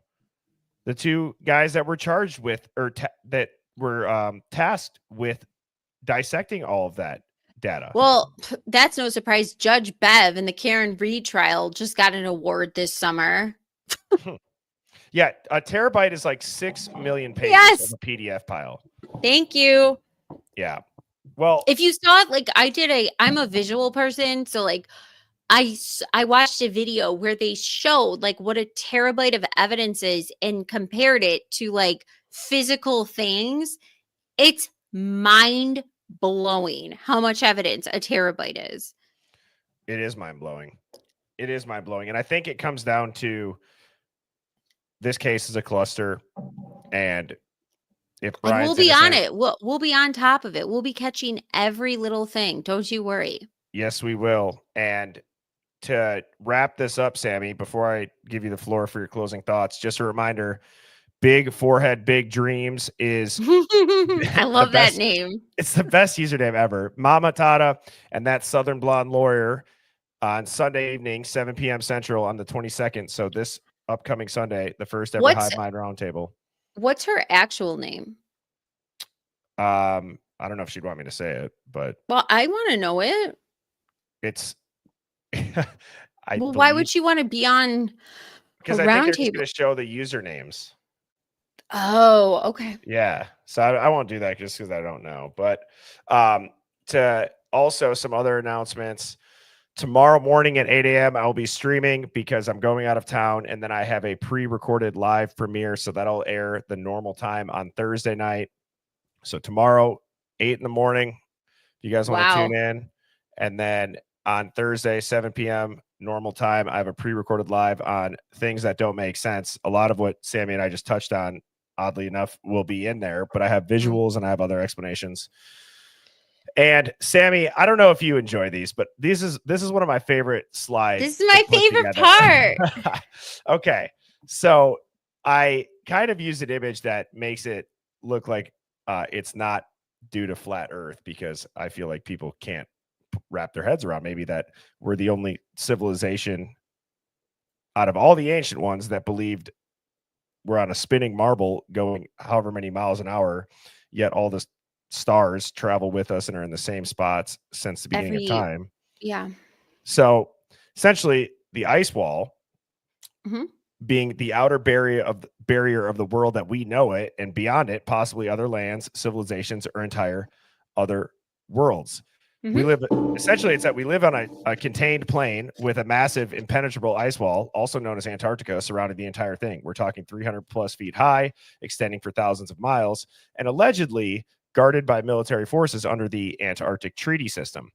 I want to pause there and say, think about how many millions of men have died over just miles of land. Yet there's an entire effing continent that all of the countries with all this military power just said, let's all just agree that no one will own this land, right? Even though it's barren and it's uninhabitable, allegedly.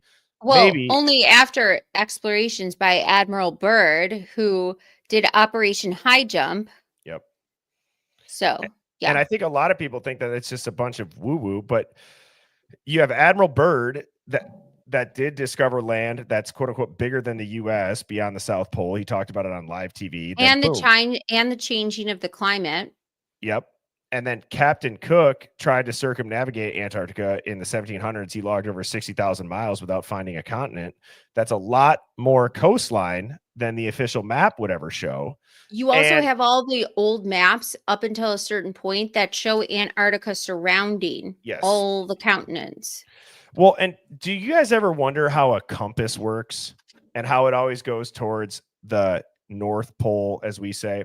Well, I've heard that companies and giant media organizations and Hollywood and all the powers that be, they like to throw shit in your face. And if you know, they have to tell you, right?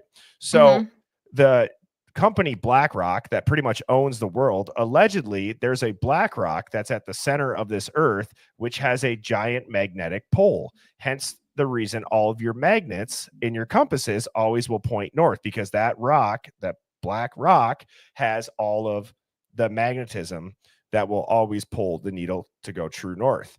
And that would only be possible if there was a stationary spot on a flat planed realm. That's so interesting.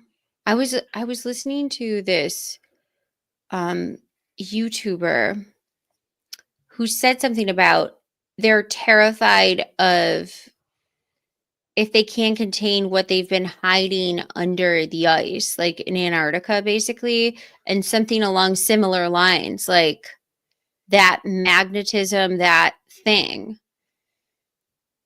Yeah, I've and also that they have like weapons where they can like unleash earthquakes. Yeah. And the people have disclosed that, like people who worked on those bases have given interviews. What is the name of those things that they go way down in the ice? And there was somebody on the Sean Ryan podcast that broke it. And actually, I think they have like yeah. I don't remember exactly the names of it, but I've always said the term extraterrestrial does not mean from a different planet. Extra means more. Terrestrial means land. There's more land outside of this ice wall. You look at all of the logos of Target, of Walmart, of I'm trying to think of the other two, but they always form a circle. And it's kind of trippy to think that these people would put it in your face like we are enclosed. I have also seen from firsthand just trying to get investors for my startup company. Not that I'm talking to like the most rich and powerful and the most elite, but even on a smaller level of getting into a quote unquote network, the truth of the matter is it's not what you know, it's who you know. We've all heard that, but it's also once you get in, it's like they have to almost, it's not the money. It's like, can they trust you? Right. At a certain point with your business, not just to run your business good, but like, if you get in, are you going to, keep your mouth shut about other Are you going to play ball? Right. Are you going to play ball? And hence, I think the humiliation rituals, hence the, hazing, the leaks, you guys, like, I think there's a lot of rumors too, that you have to show that you're willing to play ball. You have to sacrifice. You have to make a blood sacrifice. A lot of people, right before they get famous, one of their parents dies, their brother dies, their daughters die.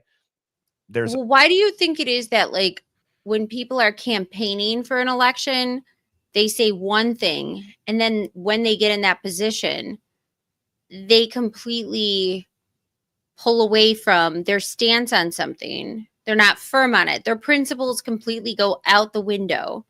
And then they give you that boilerplate excuse of, oh, well, we had to for the party, or had to pass that bill, couldn't bring this up, can't. They just completely cave. And there's a reason for that. But Well, I think the reason is, and I think part of it is why throughout history, the system and the powers that be, the deep state, whatever you want to say, the globalists, they've hated a true populist. And I'm not just talking about Donald Trump, if you want to call him a populist, right? I'm not saying that, but I'm saying not right now. you have to be a populist while you're campaigning to get the people to vote for you. Then you go and you become a populist for the people who actually pull the strings. Like, it's a strategy. It's chess. Get the people to think you're not one of the same types of people that actually always runs and gets in and then lies to their face on why they can't do the policies, like what you just said. But it's not just with politicians, guys. You'll see it in It's corporate everybody. America. Yeah, you see it all the time. It's everybody. And I believe too, like this, like, so your theory with the ice wall and like there more land, I think beyond being more land, I mean, I live in an old city, and for example, know like where you're I'm going. watching a bridge, okay, or like a road being fixed for like a year. And I'm thinking to myself, this is taking forever. There's trucks, there's cranes, there's cement, there's all this material, there's all these people, all the modern wonders of the world present on this street, fixing this one thing for so long.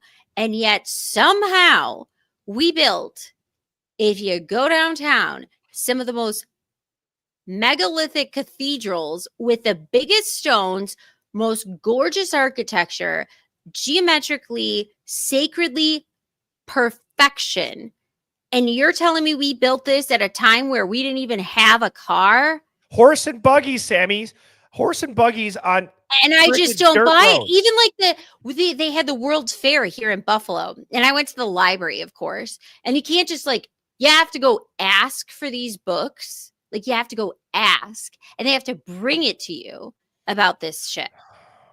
And it's kind of, when I was reading the newspapers and all these old articles of it, I was like, the city didn't want them to destroy these structures. Like, they were lobbying against the politicians because they were like, why would we destroy the music hall? Why would we just, these buildings were not semi-permanent, not possible. They were permanent, and they fucking wrecked them for no reason. And they were gorgeous. And they built this fair in a year, and we can't even get a fucking pothole fixed. And it just blows my fucking mind every time when I watch especially the World's Fair in Buffalo, which I've researched so much on because Tesla lit it up in Niagara Falls, the whole thing.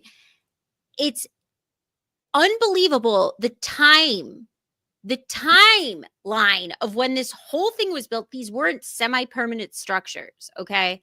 They say that now. No, I went to the actual library and looked at the archives. There was lobbying to keep these structures, and the citizens were so pissed that they hired security to keep them out of the fairgrounds when it was over because they wanted to keep the buildings. It's ridiculous, and I sometimes get, it's kind of depressing to think about. But if you think about how many people's lives, right, like their time on this earth was completely shattered and wrecked by a bunch of douchebag, power hungry, God knows what their motivation was, just evil assholes that destroyed the economies, destroyed the cities, wrecked their family life, and to think that stuff just stops. I mean, I've said, I think the world wars were just to destroy the old world. Yeah, agree. Destroy all the beautiful buildings, the mud flood. There's so many things that we don't get taught about. And now we're distracted by Kim Kardashian's ass so that we don't go and look at it instead. Well, You know what I mean? Like, I made a video about that. I tagged you and I said, I actually scrolled by, which told me there's something happening. Like, I don't know if it's frequency, but like the sex magic, the glamour magic, it's not having that same effect anymore. Those images, this false face I feel like people are looking at something and they're not like, yeah, I want that. Let me buy that product. Let me watch this whole video. People are scrolling onwards. They're hungering for something more. And I think that scares the shit out of people. I like the controllers, I guess you could say. I really think that we're at a place where they know we're hungering for more because the numbers are saying what we're drawn to and what we're no longer indulging, what we're paying attention to and what we're no longer indulging. And so they keep having to throw things at us to keep us occupied because we are still like, even when you walk by old structures, there's something in your heart, there's something in your soul, art, old structures, buildings, just there's something about it that like resonates where you're looking at it and you're not just admiring it or marveling at it or wondering how this is possible. You almost feel like, what am I missing? Because I know I'm missing something here that's a part of like this history, our history, this connectivity that we're missing and we're being lied to. And I think that's going to resonate. And as we kind of like dig into anything in life, I feel as if we're falling away from that glamour magic, that sex magic, these things that were keeping us occupied for a long time that took us away from that. And we're kind of like, I don't give a fuck right now or anymore. It's not, it doesn't work. Like Kim Kardashian recently posted a video. She's wearing like, next to nothing. She's got on, all diamonds, crosses, jewelry, skimpy bikini, and the music in the background is crazy from Aerosmith, like with the Liv Tyler and Alicia Silverstone music video. So she's trying to bring a nostalgic element to her video because, of course, when we used to watch music videos when it was popular, we would watch that because we liked it. So she's trying to bring us in a multitude of ways: sex, materialism, now nostalgia. It's not working anymore. No, it's not working. And I don't know about you guys. I've always said, like, I feel like since my junior in high school, I was like drawn naturally to the contrarian thought process. Like I've said, 9/11 That's being young an inside and job. good. Yeah. But especially as in my young adult life during COVID, I don't know about you. I've been fucking bored, excuse my French, since COVID. I'm just bored. The world is boring. If you're not out drinking or if you're not out gambling, look around your city and tell me what there is to do. There is nothing. There's no wholesome events. Like you have to go to a small town where they have like the little fairs still, like maybe once in a great while there's a state fair in your city. But like even that, it's like it's around drinking or it's around just things that, don't get me wrong, I like to drink. I like to have a good time. I own a liquor company, for God's sakes, but it's boring. When is there going to be new shit to do as a society that doesn't revolve around degeneracy? Well, I think it's this, to be honest with you. Like, I think it's this. I think there's a reason why certain, like in the free Karen Reed movement, I've met some of the most brave and have seen some of the most courageous individuals just stand up against the system. And when you see an injustice and how it brings people together, like just like the Hive, I think that is saying something. Mm-hmm. I agree.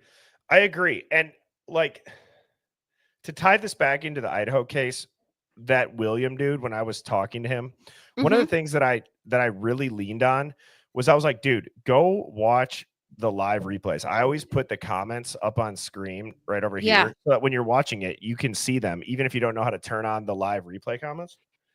And I said, go and watch it because you're not going to see a bunch of people that don't use their brains. And like, I don't know. It's just one of those things where it's like, I know that I say shit that not everybody in here agrees with. Right. That's fine. But it makes you think. Like, look at Chrissy said, community is what's missing. What's so funny about that comment is when your feed comes up and you get like somebody's post, it's like nostalgia 90s, and they show you like a kitchen with wallpaper and plants on the top of the cabinets, or a portable phone, or some ugly floral couch, like everything that everybody had or everybody watched or played with, like a toy or a show or something in the 90s. We didn't have the internet when we were in, I mean, I didn't, obviously, until I was in high school, like later years. And the point is how is it possible that we were so disconnected from each other, but yet we all look at that from every state in America? We see that post, and so many people in the comments are relating to it, understand it. How did we have more of a universal community when we were less connected? And now we're more connected, and it feels as if we don't have that community experience. And I find that fascinating. If you live in a neighborhood with a sense of community, consider yourselves extremely lucky, because For like sure. Mrs. Birdie and I, we live in a community that we might be a little young for it, but there are people our age. We are very social. We go out, we do stuff, but it's like, it's so hard, again, unless it's something like drinking, or When if you it's have not kids, that. when you guys have kids, it'll change. But It'll then change. but then, Sammy, then everything starts to cost a shit ton of money. Oh, And then you know what I tell mean? me. Well, you know what I'm saying though. It's like, if it's not degeneracy, it's gonna rob you dry. Like, dude, I work with a dude who's got 4 kids, and 3 of them started youth sports.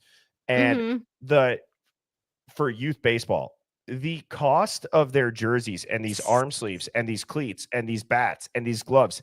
I'm like, dude, my brother and I, we shared a baseball bat until it was time that, like, the league, literally by the age grouping, we had to get a different one. And it's not to say that like, we weren't poor, we weren't rich by any means, but it was just, it's like, the consumer mindset too has gotten out of control. Things aren't built to last anymore. And I know I'm using a baseball bat as an example, but like, No, I hear you.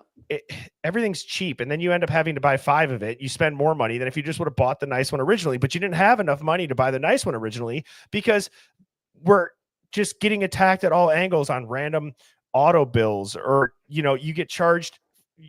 I had a bouncer at a bar scan my ID and flip the effing iPad around for a tip, Sammy. A bouncer. I know. He took my ID, put it in this thing, shined it under black light, flipped it around for a % tip. I go, I didn't even hand you a debit card. Yep. And I know the parents in the Hive are going to be like, just you wait. Just you wait. You have an idea of how expensive it is. It is so expensive. Yes. And Just you wait.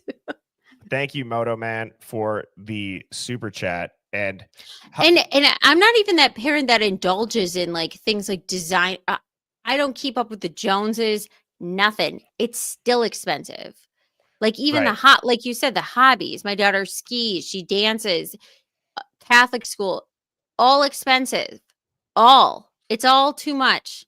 It's crazy. This is an opinion that I have, as again, trust me, I had no chance of going to the NFL. But I'm saying, like, from somebody that played football at college, and we were really good. My head coach is now the head coach of Kansas, and my O coordinator is now the O coordinator at Penn State. So, like, we did things like a very large program would do. But what I'm trying to say is, your kid is not going to be the next Aaron Rodgers if he becomes sport-specific travel team only for one sport.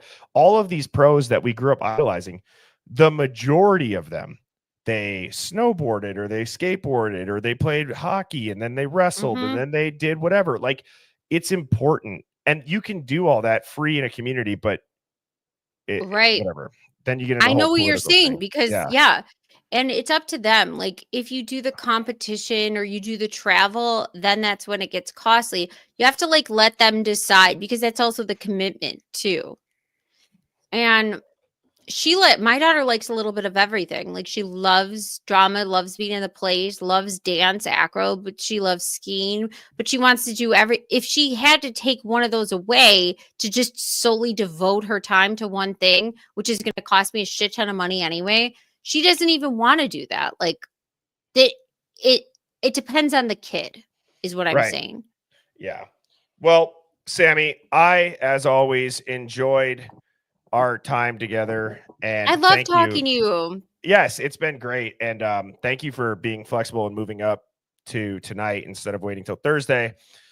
I will see you next Thursday at 7 p.m. Just Central. depends. I might move to the Antarctic ice wall. I'll let you know.